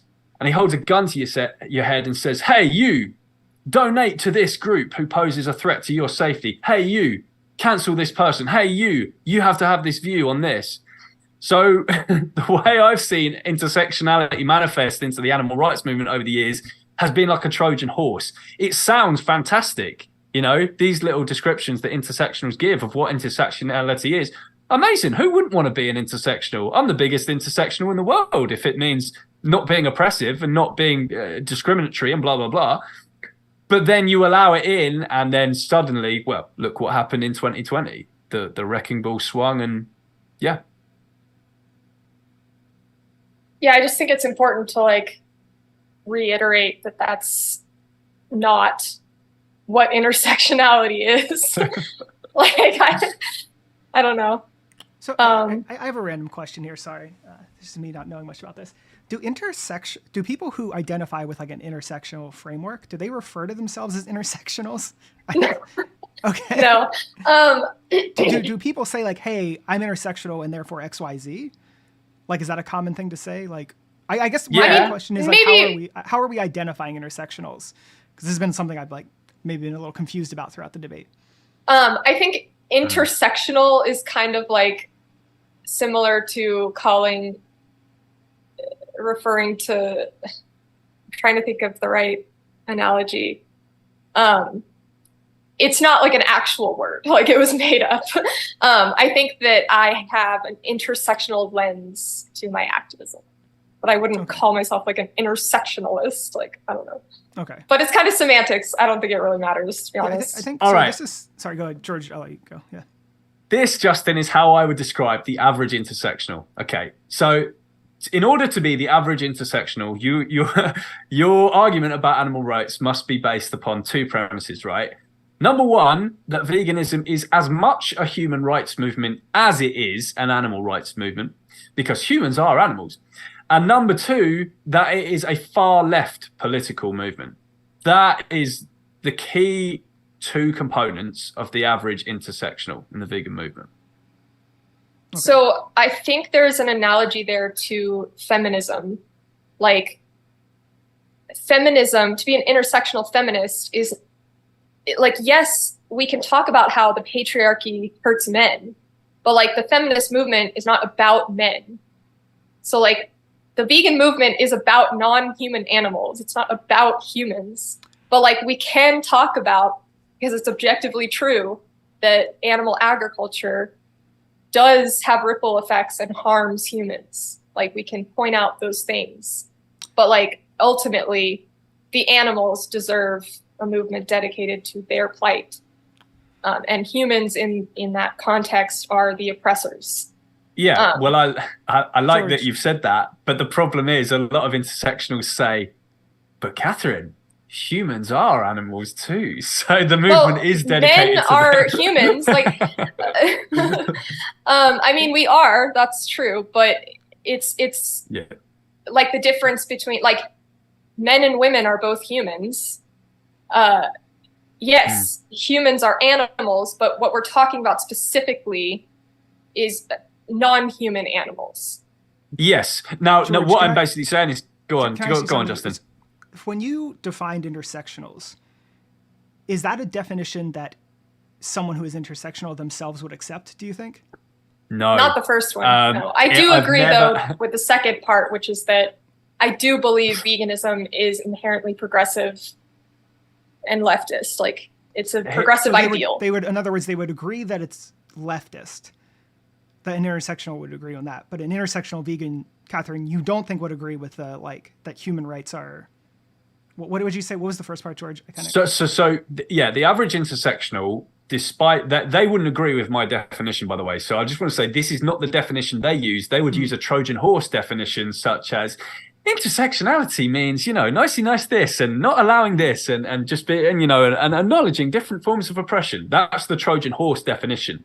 The real intersectional definition that we've seen that is just being hidden and that intersectionals will not espouse themselves is, number one, veganism is as much a movement about human rights as it is about animal rights, because humans are animals too.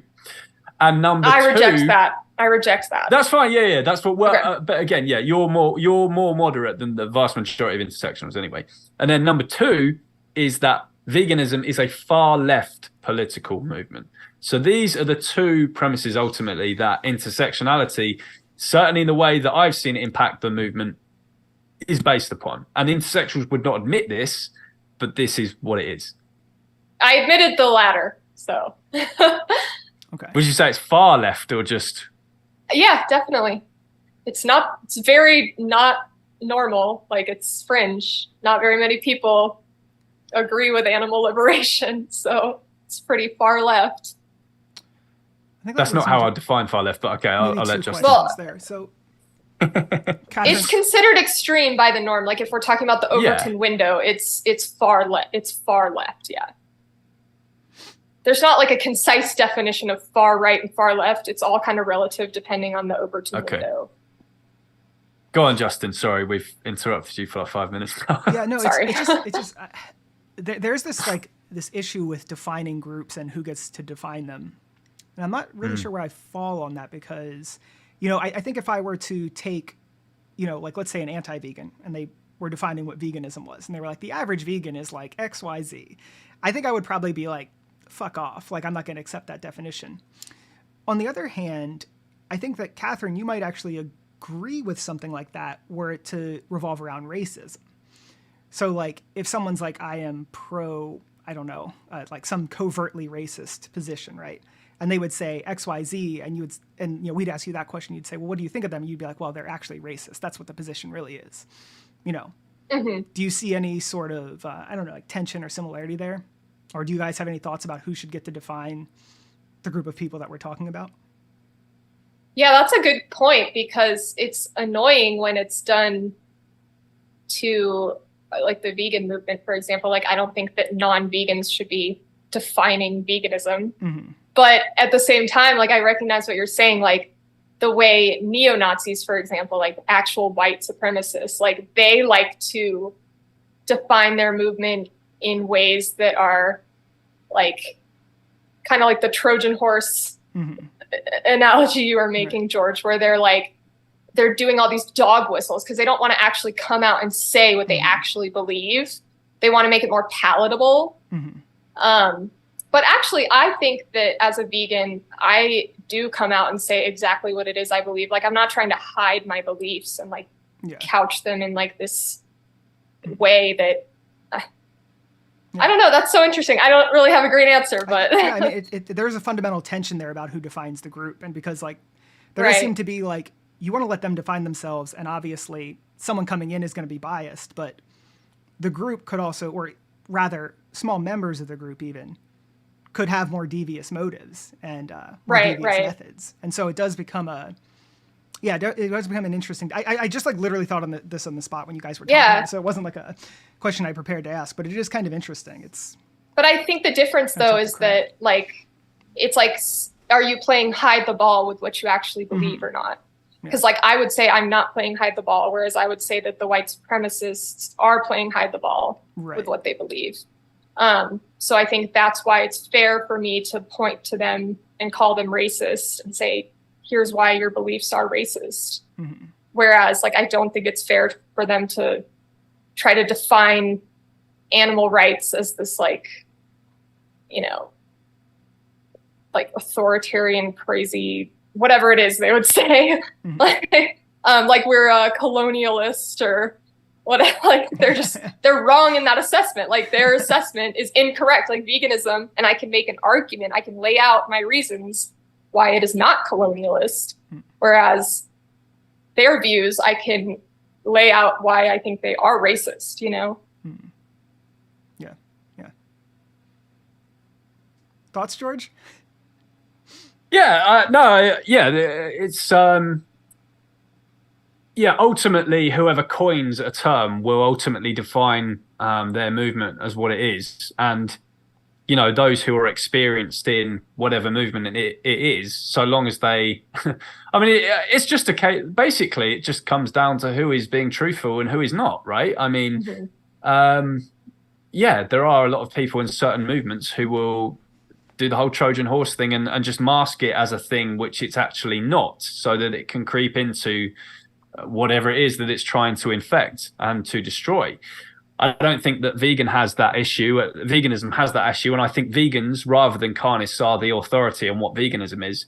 I guess the problem I have seen in the movement over the years is the fact that what intersectionals are saying it is, this is not what I'm seeing happen, especially if they again, like I said at the end of my opening speech, if they want to rid the movement of like oppressive ideologies and stuff, and they want to be consistent anti-oppression, they're not really showing that in many ways. I mean, I think that's just pointing out the hypocrisy of people on Twitter. Like, I don't like, do you think that I'm not an intersectionalist? Like, would you say that I'm defining it incorrectly? Yeah, that's a very good question, actually. I don't know. Yeah, I don't know if I don't doubt your what's the term? Sincerity at all. So I don't think you're lying or anything or bluffing in any way at all. I think you're completely sincere in your beliefs that you're an intersectional. Do I believe that you might have been hoodwinked by the intersectional mob into seeing something as this like benevolent thing to get you on board, when actually it's this kind of insidious thing that's trying to destroy the movement from within? Possibly. But isn't it interesting though that I like still identify with this label despite disagreeing with a lot, not most, I would say, but a lot of intersectional vegans do and say things that I disagree with, but yet I'm evaluating my own stance based on like the definition rather than the behavior of other intersectionals. Like I'm not defining it based on the behavior. Like, I'll tell you what's happening. I think I know what's happening, right? There seems to be this kind of equivocation going on, right? So the same term is being used to mean two different things. So Kimberly Crenshaw coined the term intersectionality, and I think you're using it as that. The average intersectional in the vegan movement, the type who peddled the establishment's bullshit in 2020 and wrecked the vegan movement from within in 2020, they are not, despite they say they're using Crenshaw's thing, I don't think that is what they mean when they say they're intersectional. Because if that's what they mean when they say they're intersectional, they'd just be like you, but they're not. They see intersectionality as this thing where you hold the animal rights movement as at ransom to get it to talk about human issues, even when totally irrelevant, like with what happened in 2020. Yeah, I think that 2020 was interesting because I understand both sides. Like I sympathize with the whole silence is violence concept, but I don't fully embrace it because I think that it sets like a crazy precedent. Like, well, it can't possibly work. Like, I mean, there's a trillion issues right now that everyone is being silent about. And so the intersectionals... I totally disagreed with these like weird cancel campaigns against Earthling Ed for like not coming out and denouncing white supremacy. Like, he's never said anything to make, like, he's never said anything racist that I've seen. So like, and if he wants to use his platform for this particular cause, like, you don't know what he's doing behind the scenes. He's probably advocating like behind the scenes for these other causes, but like, you can't demand that someone use their platform in a specific way. Like, you have no right to demand that of other people. Like, I thought that was ridiculous. Although Earthling Ed did eventually succumb to the mob and start posting about the BLM stuff, and I think sorry, no shade to Ed, I like Ed, but he should not have accepted their pressure to get him to post about this irrelevant. Well, I do think it's good. I do think it's good to do that. So I'm not like mad at him for doing that, but it wasn't good to do it because of what happened. But I don't like the harassment. Well, did he donate specifically to BLM, the organization, or did he just donate to like mutual narrative espoused by the establishment to make money and bail out looters, violent anti-Semitic murderers, and buy Patrisse Cullors a mansion and a swimming pool? And every single vegan with a platform who did post that in June 2020, because it was always around early June 2020, everyone did their obligatory post. I think every single vegan who did that should go back and delete that post after recent event of what happens. And the silence has been deafening from the intersectionals about how this has turned out.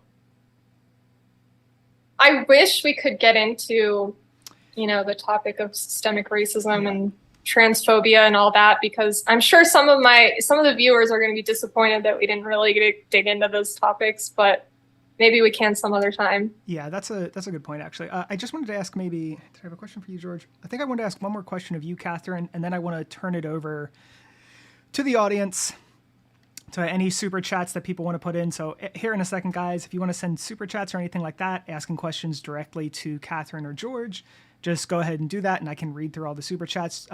If you want one of them specifically to answer it, just make sure that's in your question. Like, I would like to ask Catherine XYZ or George XYZ. Or if you wanted to go to both of them, whatever. But I did have, what was one question I did want to get to here?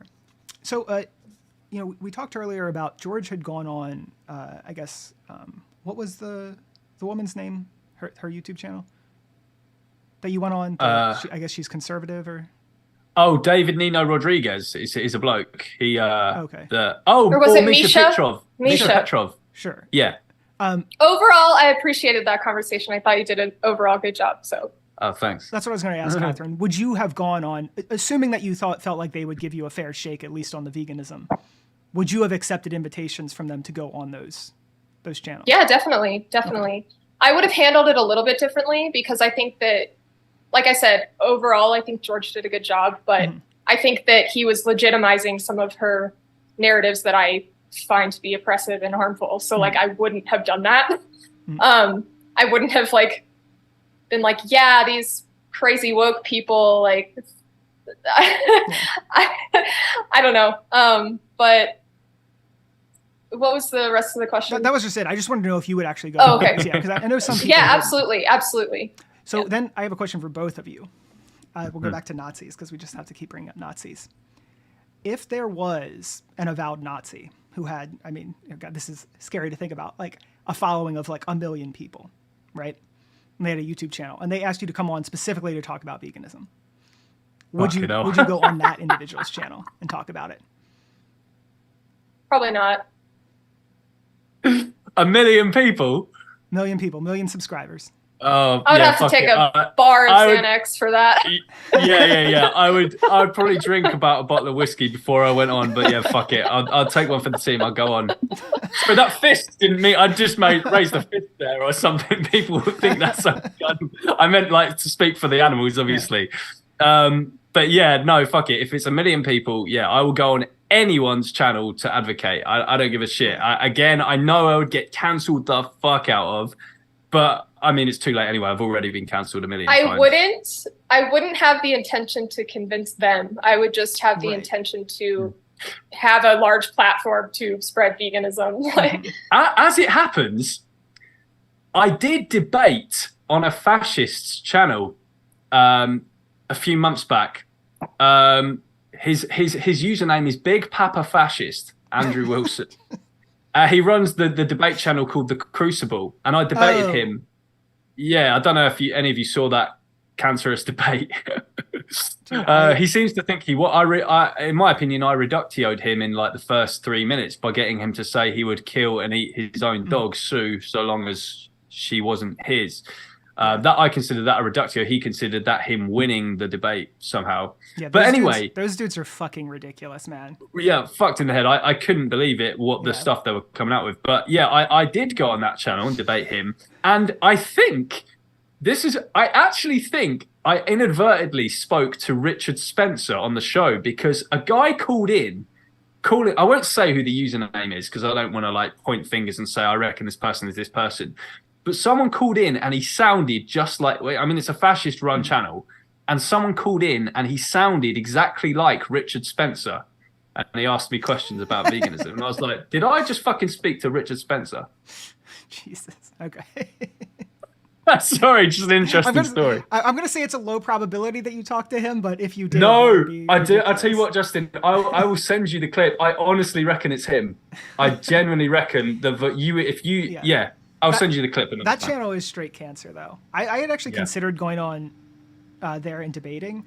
And then I think I saw your debate. I saw a Vegan Gains debate. And then I saw, I think, Ellie, Vegan Gays go on. And after those three, I was like, this is just absolute garbage. It's a waste of time. It was a waste of time, to be honest. But the only good thing that did come out of it is there's a slight self-own in that he posted that clip like yesterday of him supposedly owning me. Mm-hmm. But actually quite a few people are in the comments like, well, to be honest, Andrew, he made you look like a psychopath.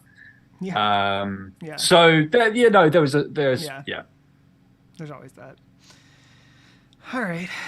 Well, I don't think we audience questions. Yeah, I don't think we actually have any audience questions unless I'm looking at the wrong thing. They're probably too busy fighting amongst themselves they're also to ask any questions. Like, I don't see anything here, so I don't actually even see myself added in the comments for anything. No. So maybe. Well, I mean for other things, but not for questions for you guys. So I don't know. Maybe everyone was too exhausted by that.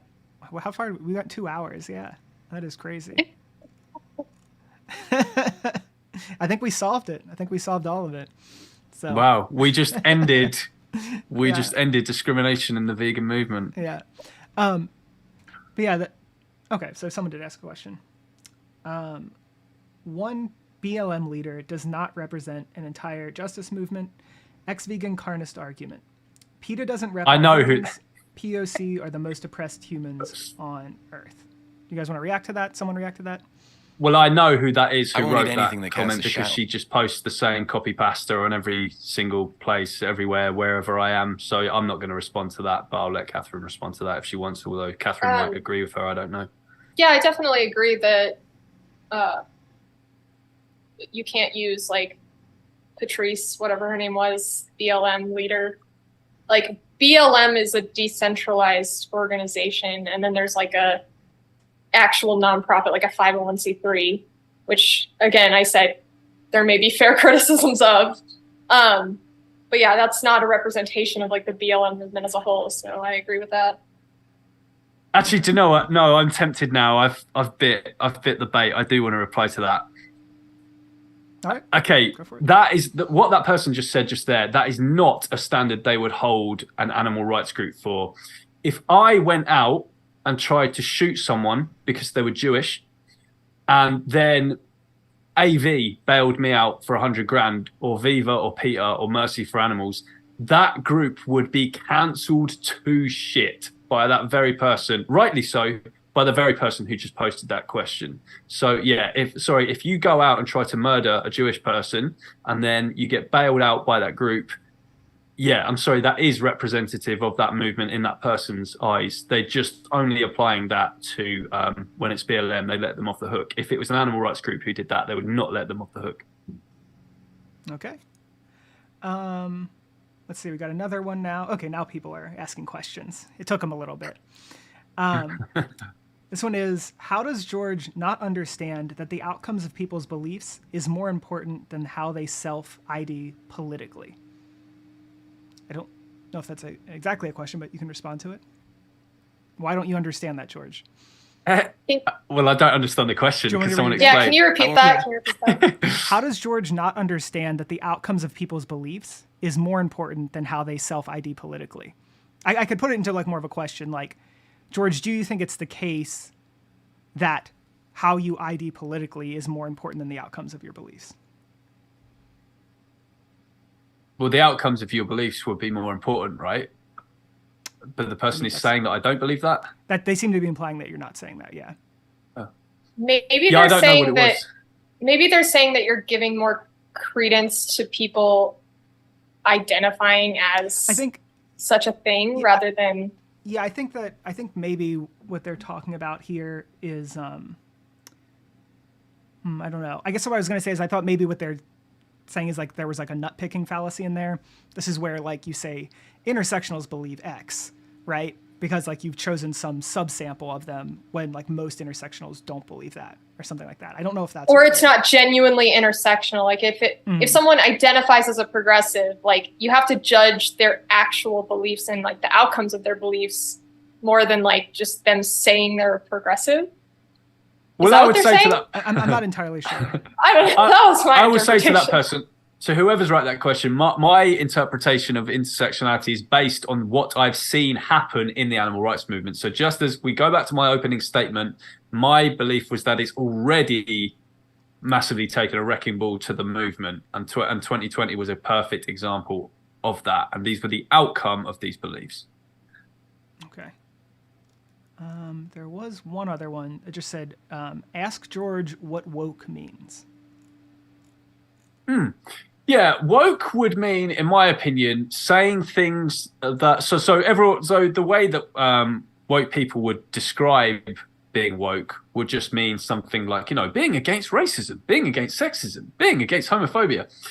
The trouble is those are just moral obligations. That's not being woke. It's a moral obligation not to be racist, to be sexist, to be homophobic. What woke people do is they call people who are not racist, racist. They call people who are not sexist, sexist.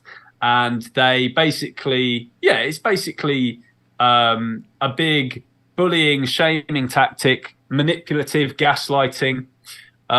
It's essentially a cult that revolves around getting people to submit at threat of social punishment and ostracization to things that might not hold any valid weight, and try to convince people that they're like bad people when actually they're not. That's what woke means to me. Well, sometimes though, like I'm in agreement with you, George, like some of the people that you criticize for various reasons, like I agree. I don't think that that's like an accurate accusation of racism or whatever it is. But then other times I think that there are things that you have said that I genuinely see as racist. I'm not going to like call you a racist, but I think that you hold some views that are racist. Just as like, I'm not going to call all meat eaters murderers, but like they're kind of supporting murder. You know what I mean? Well, here's the problem. Of the various times that I've been called by intersectionals a racist over the years, no one has ever actually explained why it is that I'm a racist. I think they have. I've seen comment threads where they've laid out pretty good arguments, and that you seem kind of closed off to. Well, I'll probably probe them absorbing. on why that's racist, and they just don't explain it. It just means that I go against their establishment status quo beliefs, and I'm just one of the few vegans that's vocal and speaking out against these things.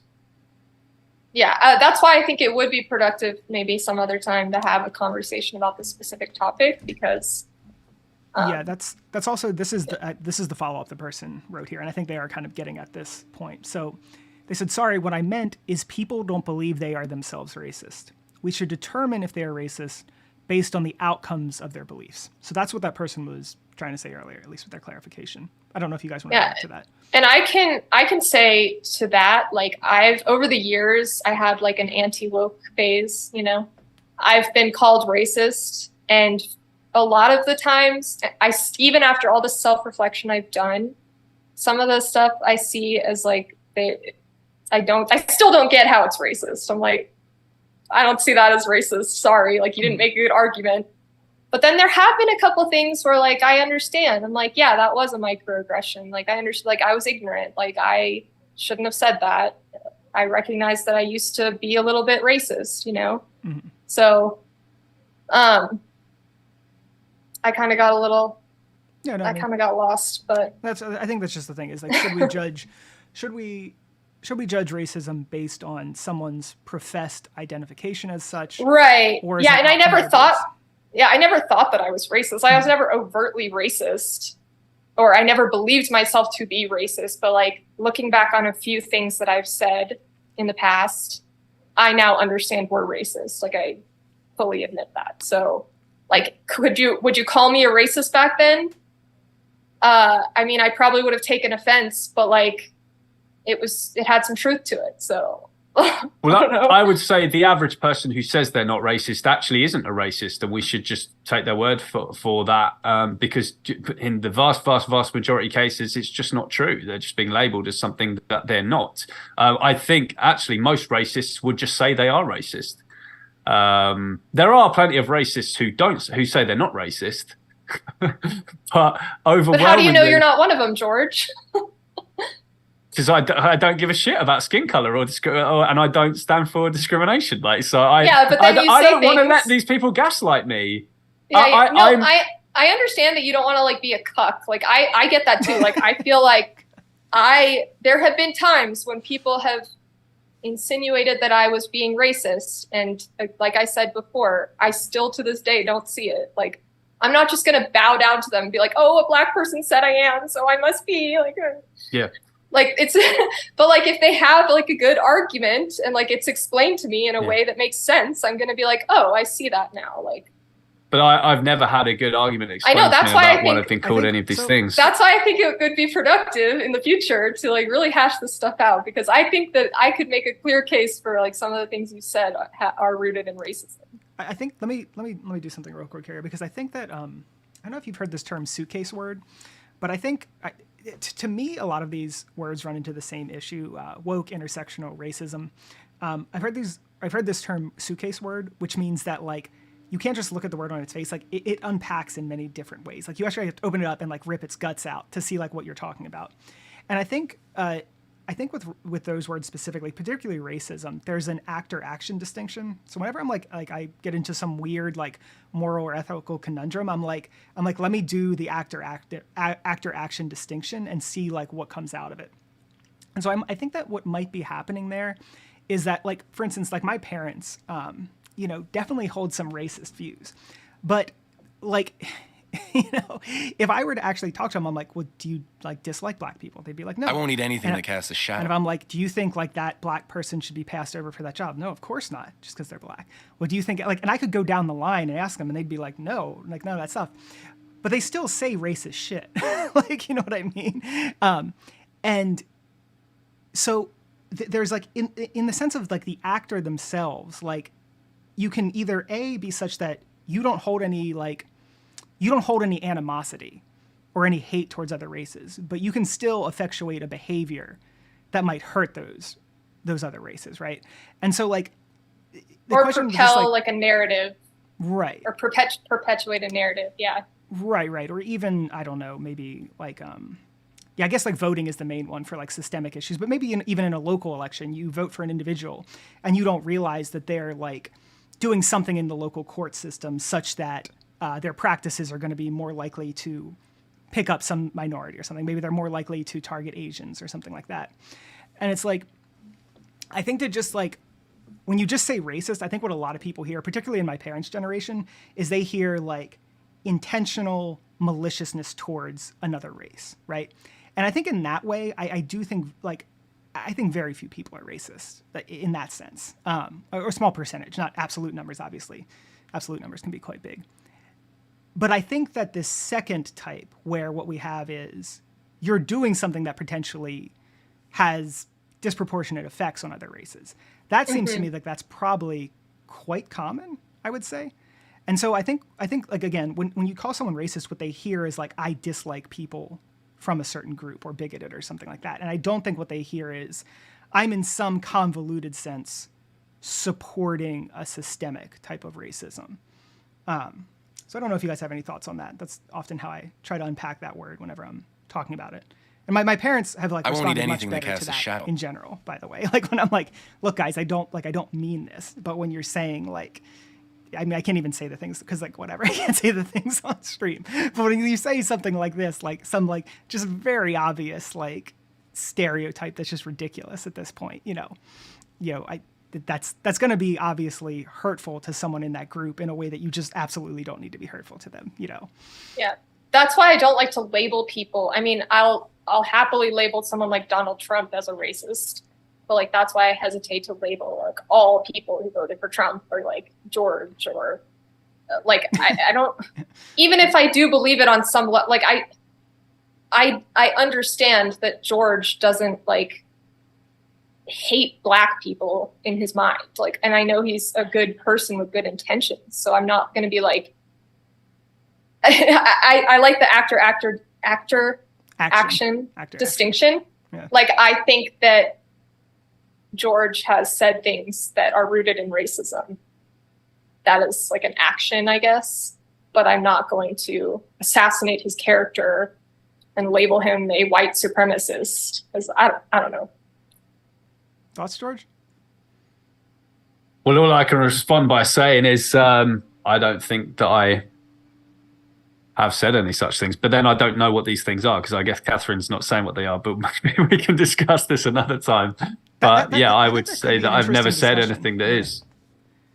For the record, I don't know what they are either. I'm just talking in abstracts here. Well, in your intro, even you said that there's like no, like you said, I think with certainty almost that George Floyd's death had nothing to do with racism.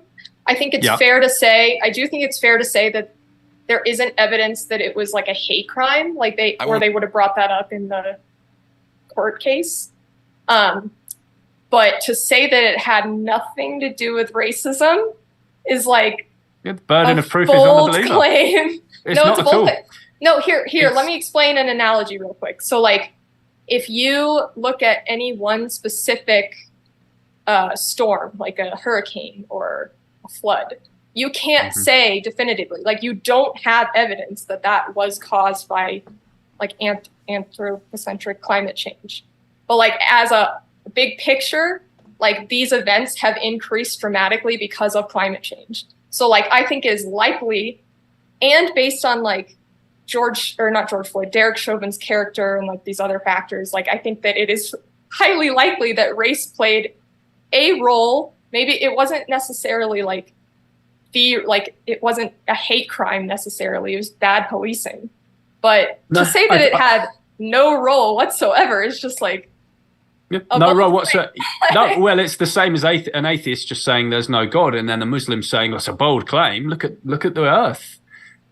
The burden of proof is on the believer. If you do not have proof of the claim, then it is not a bold claim at all to just say no, this was not a factor. I'll give you an analogy. Women have been discriminated against historically in education. If a woman gets an F on her college maths exam, does that mean it was sexist? Or does it mean it's a bold claim to say sexism wasn't involved? If the establishment's pushing a narrative that everyone, you need to donate to this cause. A woman just got an F on a maths exam. That means it was sexist. That's how I see George Floyd's death. It's the same as a woman getting an F on a maths exam, and then this huge bandwagon comes up and says, if you do not say this was sexist, we're going to cancel you. And it could just be the case that the woman failed the maths exam. I think that there's more evidence of like police brutality and the history of policing and like the fact that Black people are systemically more likely to be impoverished and therefore involved in crime. Like there's like so much more like factors there than just getting an F on a test. I don't want to cut you guys off, but there actually are now a bunch more super chats coming through. So Okay. We'll probably have to answer these like a little bit quicker. I think we should just probably table the racism topic because I think we should actually have another. I would host that debate for you guys. I think that would be interesting. I don't know if you thought my moderating was too intrusive or not, but not at all. No. Okay.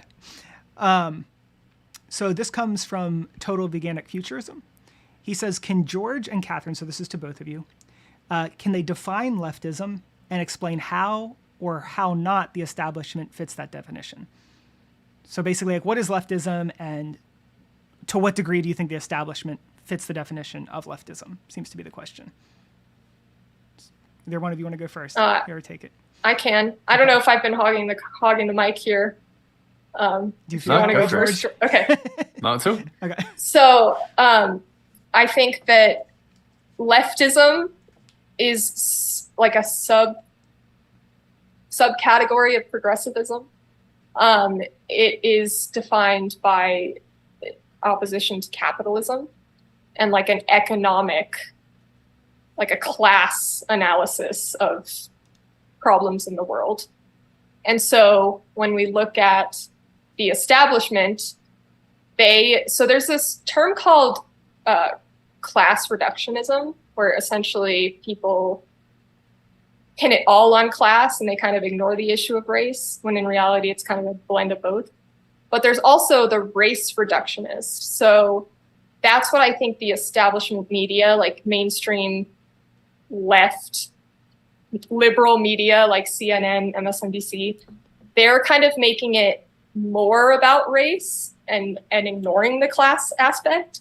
And so they're trying to overemphasize the issue of racism as if we can solve these problems by just doing like implicit bias trainings and making a couple tweaks around the edges to like reform the police and like whatever.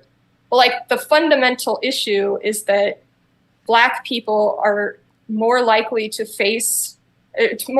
be imprisoned and face police brutality per capita, like because they are living like in poverty because of systemic racism, because of the past. Like history affects now. Like we still have these racial disparities, and that the leftist perspective is that we need to redistribute wealth to actually address these problems. And so oftentimes sorry, this is long-winded, I'm almost done. But oftentimes the like neoliberal establishment is trying to drum up this culture war and like make it all about race and individual racism in order to distract from like the economic stuff. Like they don't want to, that affects their power and they don't want to give up that power. So they don't want to talk about that stuff. When that's the stuff that we really need to be focusing on, because that's what will really create systemic change and solve these issues.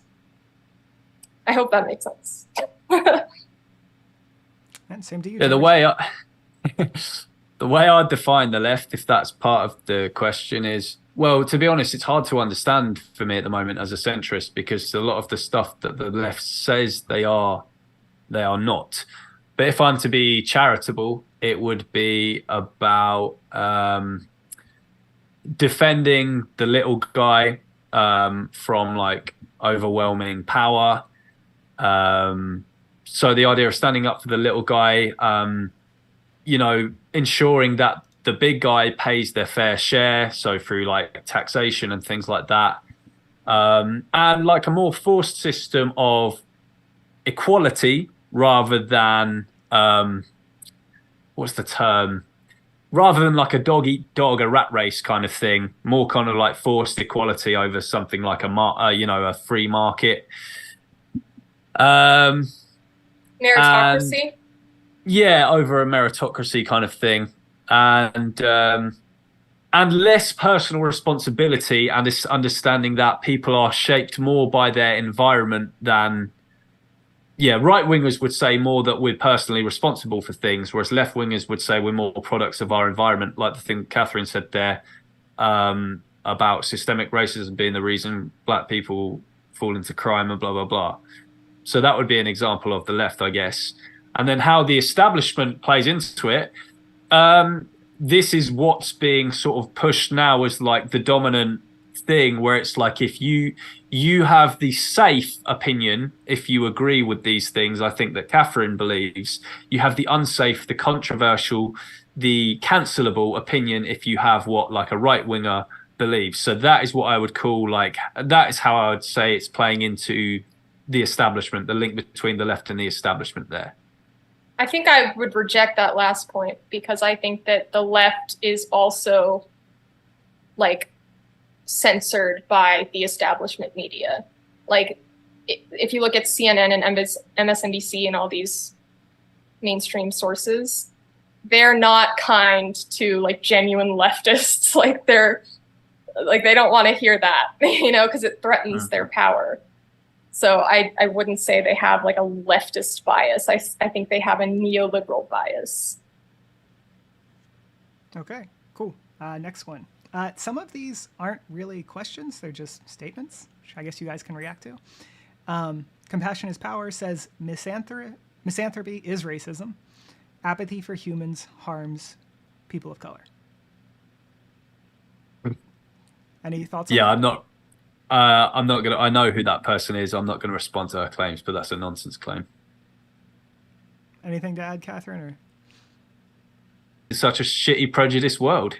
Well, that's valid. I hate humans sometimes too, but I hate our oppressive nature, oppression. Anyways, moving on. All right, we got two more here.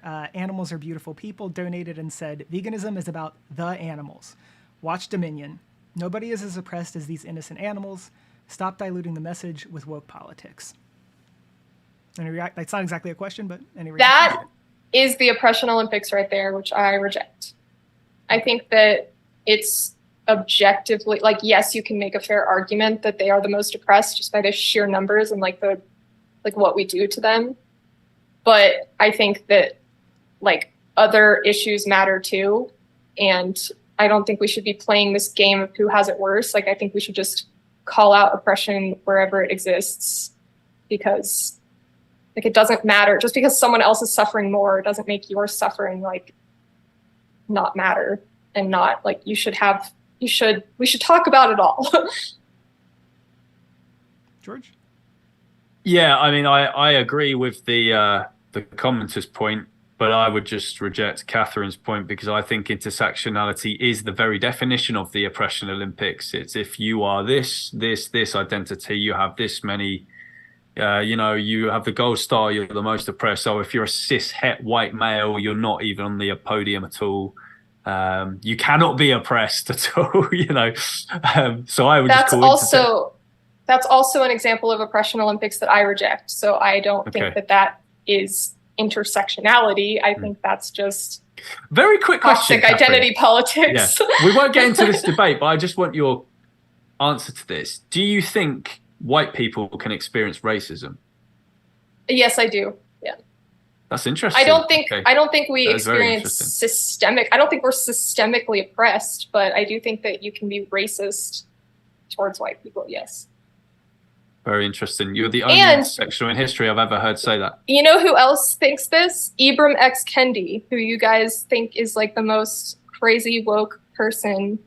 And people love to slander him as being like a CRT extremist, but he has that belief. I read his book.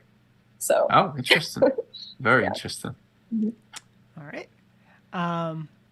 This one's a little bit of a longer question, and it is to both of you. Thank you, Marcelo Arandia, for following the directions of who these should be directed at. Don't you think the intersectional double standard regarding who can speak on behalf of animals, which doesn't happen with speciesist activists in any other movement, is a disservice to animals? I'm not sure I understand the question. Don't you think the intersectional double standard regarding who can speak on behalf of animals? So I guess what they're saying is like, if the intersectional position is that only people who aren't engaging in other oppression can talk for animals, right? So if you're saying like just to flatten it out and make it very simple, Trump supporters can't speak on behalf of the animals. That is a double standard, which doesn't happen with speciesist activists. I won't eat anything that casts a shadow. I think that Yes. Trump supporters should speak up. If they're vegan, they should speak out for the animals. Like, I don't hold that view that they shouldn't. Yeah, here's the thing. Intersectionals, they say it's a consistent anti-oppression framework, blah, blah, blah. But they don't say you can't be a BLM activist if you're not vegan. However, they do say you cannot be a vegan activist if you don't support BLM. So there's a double standard there. I recognize that double standard and I reject that attitude. Like, I think that BLM, like for people in the BLM movement or the environmental movement or whatever other social justice movement, I think if they want to be consistently anti-oppression, they need to be anti-speciesist. Like, I would hold them to the same standard.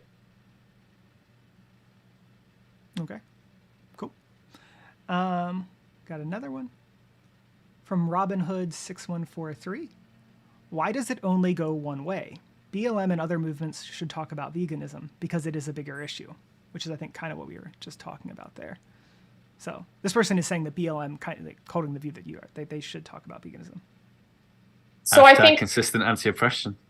Yeah. So I think that in the same sense that I don't think that vegan activists are obligated to talk about these other topics. I don't think that BLM activists are obligated to talk about animal rights. However, I think that they're obligated to be vegan and not cause harm to animals and perpetuate oppression against animals. Just as I think that vegans should not perpetuate narratives that cause harm to Black people and like harm people of color. So I don't think I'm inconsistent at all in this regard. Okay. So that was the last question I got. So if anyone else has any more, feel free to throw them up there. Did I have some closing thoughts? So it does seem like I want to talk about what we agreed about, I think. So it does seem like we agree that at least the academic definition of intersectionality, it seems like we agree about the fundamental underlying reality of that you can have groups that have these emergent properties or whole is greater than the sum of the parts types of oppression that aren't exactly obvious on the surface, and that you can't decompose into just like looking at like what is Black people's oppression, what is women's oppression. You can't just take each of those, add them together, and get what it's like for a Black woman living in the world. So it seems like we generally agreed on that. And then we also agreed, I guess, largely, to me it seemed we agreed quite a bit in practice about what this should look like, which is mostly that if someone's political views are private, that no one would kick them out of an event. And even if they were wearing a shirt of some sort, generally we wouldn't kick them out, but we would discourage them from wearing such a shirt that expressed those beliefs. So it seems like, at least in the fundamental nature of it, we agreed. And then we sort of agreed, more agreement maybe than I thought we'd have, as far as the practical application. It seems like where we disagreed was I think what we're disagreeing on fundamentally here, and this I guess is an empirical question, but is what the characterization of intersectionals that you gave, George. I think there's a really important just empirical question of what percentage of intersectionals does that represent, of people who would say that, right? And it seems like you two have very different, I don't know what like percentage you guys would put that as that, but like listening to the debate, like I'm assuming George thinks something like 70% of intersectionals identify this way, and then like maybe Catherine thinks like 5% of them or something. Maybe more like 10 or 15. But 10 or 15. Okay. Well, yeah, actually, yeah. Can I just ask you guys, like, what percent? Or 20. Okay. The picture that George painted of intersectionals. What do both of you think really roughly that percentage is, representative-wise? Because sometimes it's good to get scales, because it can be kind of confusing as far as like what we're disagreeing on. Well, my perception could be biased because of the whole squeakiest tire gets the grease phenomenon that could happen. But I'm just going from my anecdotal experience here. It's 99% of intersectionals who fit that definition that I gave. You're the only intersectional I've ever met, Catherine, who said that white people can experience racism. You're probably the only intersectional I've ever met who said people like Trump supporters should be allowed in animal rights spaces. I think I've maybe met like one other person who described themselves as intersectional who had similar beliefs to you. All the rest, just no, just like flat out black and white box tick, no. And it's like you have to agree with every single little thing on this long list of boxes. And if you do not tick one of the boxes, boom, you're out. Okay, so you're thinking. So Catherine would. You think Catherine is like the extreme minority? Like she is like a rarity. I think a lot of intersectionals would think Catherine is a racist because she said white people can experience racism, and they would say you're not an intersectional, Catherine. They would know true Scotsman her essentially, because Catherine, look, I'm not defending these people when they say that, but I'm saying that's what most intersectionals would think about you. They can Catherine, think that all they want. Yeah, I mean. Catherine, you were thinking like 20% of the population would represent that? Probably, yeah, because like I said, I've worked in environmental nonprofits and human rights organizations, and I met so many amazing people, like my best, like so many great friendships. Mm-hmm. And I did have a few experiences with extremely toxic people that that's a whole other I could go on a whole rant about that. But my overall view of working for those organizations was like, oh, it attracted so many cool, amazing people. So like, I'm not going to let those handful of people like taint my view of like, I don't know. I think that most people were sick and tired of this bullshit, like cancel culture and like toxic identity politics. And like, I think that there are more people. I think George needs to, maybe I can send you some of these people that I find to be influential. Like there's this woman named Clementine Morgan who talks about this. She's like a hardcore leftist, eco-socialist, and she's very adamantly anti-cancel culture. I think that Kyle Kulinski is another example of someone who's like anti-woke, but like very much on the left. Here's the thing. I think that you actually might like Kyle Kulinski. I think that would be an interesting person to listen to, actually. Yeah. Sure. I just want to say most of the people I associate with in the vegan movement are on the left, and they actually agree with me on a load of these things. So I don't want to make this some kind of anti-leftist rant or anything like that. Intersectionals are a specific brand of leftists, and all of the leftists I hang around with in the vegan movement are sick of their shit. Basically.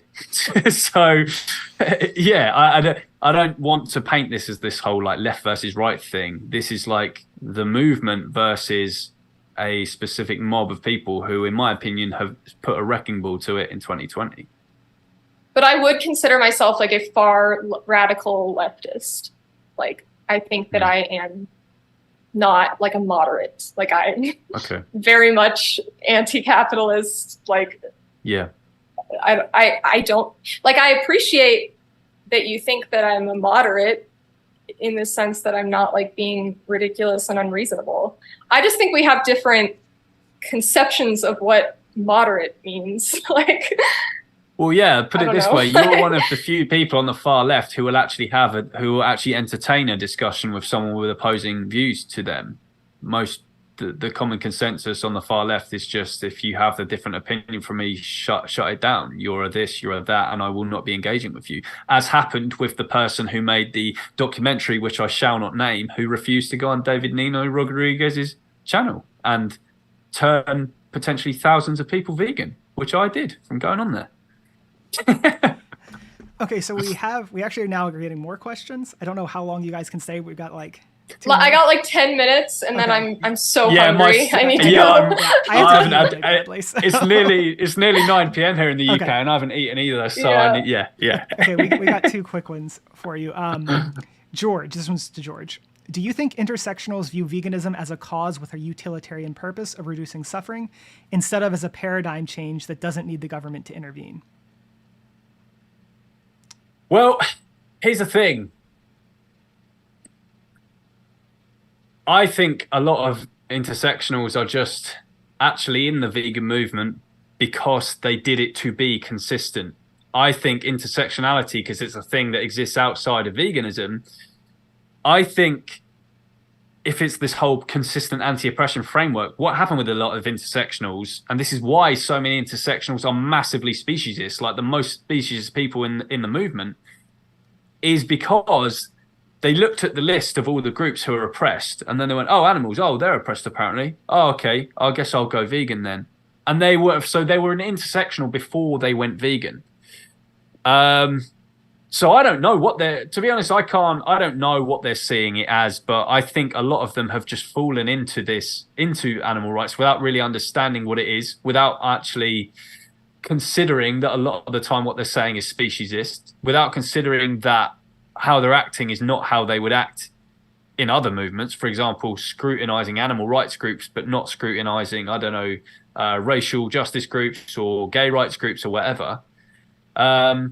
So I don't know exactly what their intentions are, but I don't think in the majority of cases that they have good intentions, because I think a lot of them have just fallen in. Probably the majority of intersectionals are vegan just because it was the consistent anti-oppression thing to do. They were never brought into it from a strong animal rights message. Sorry, I know I didn't answer that question very clearly, but those are just my thoughts.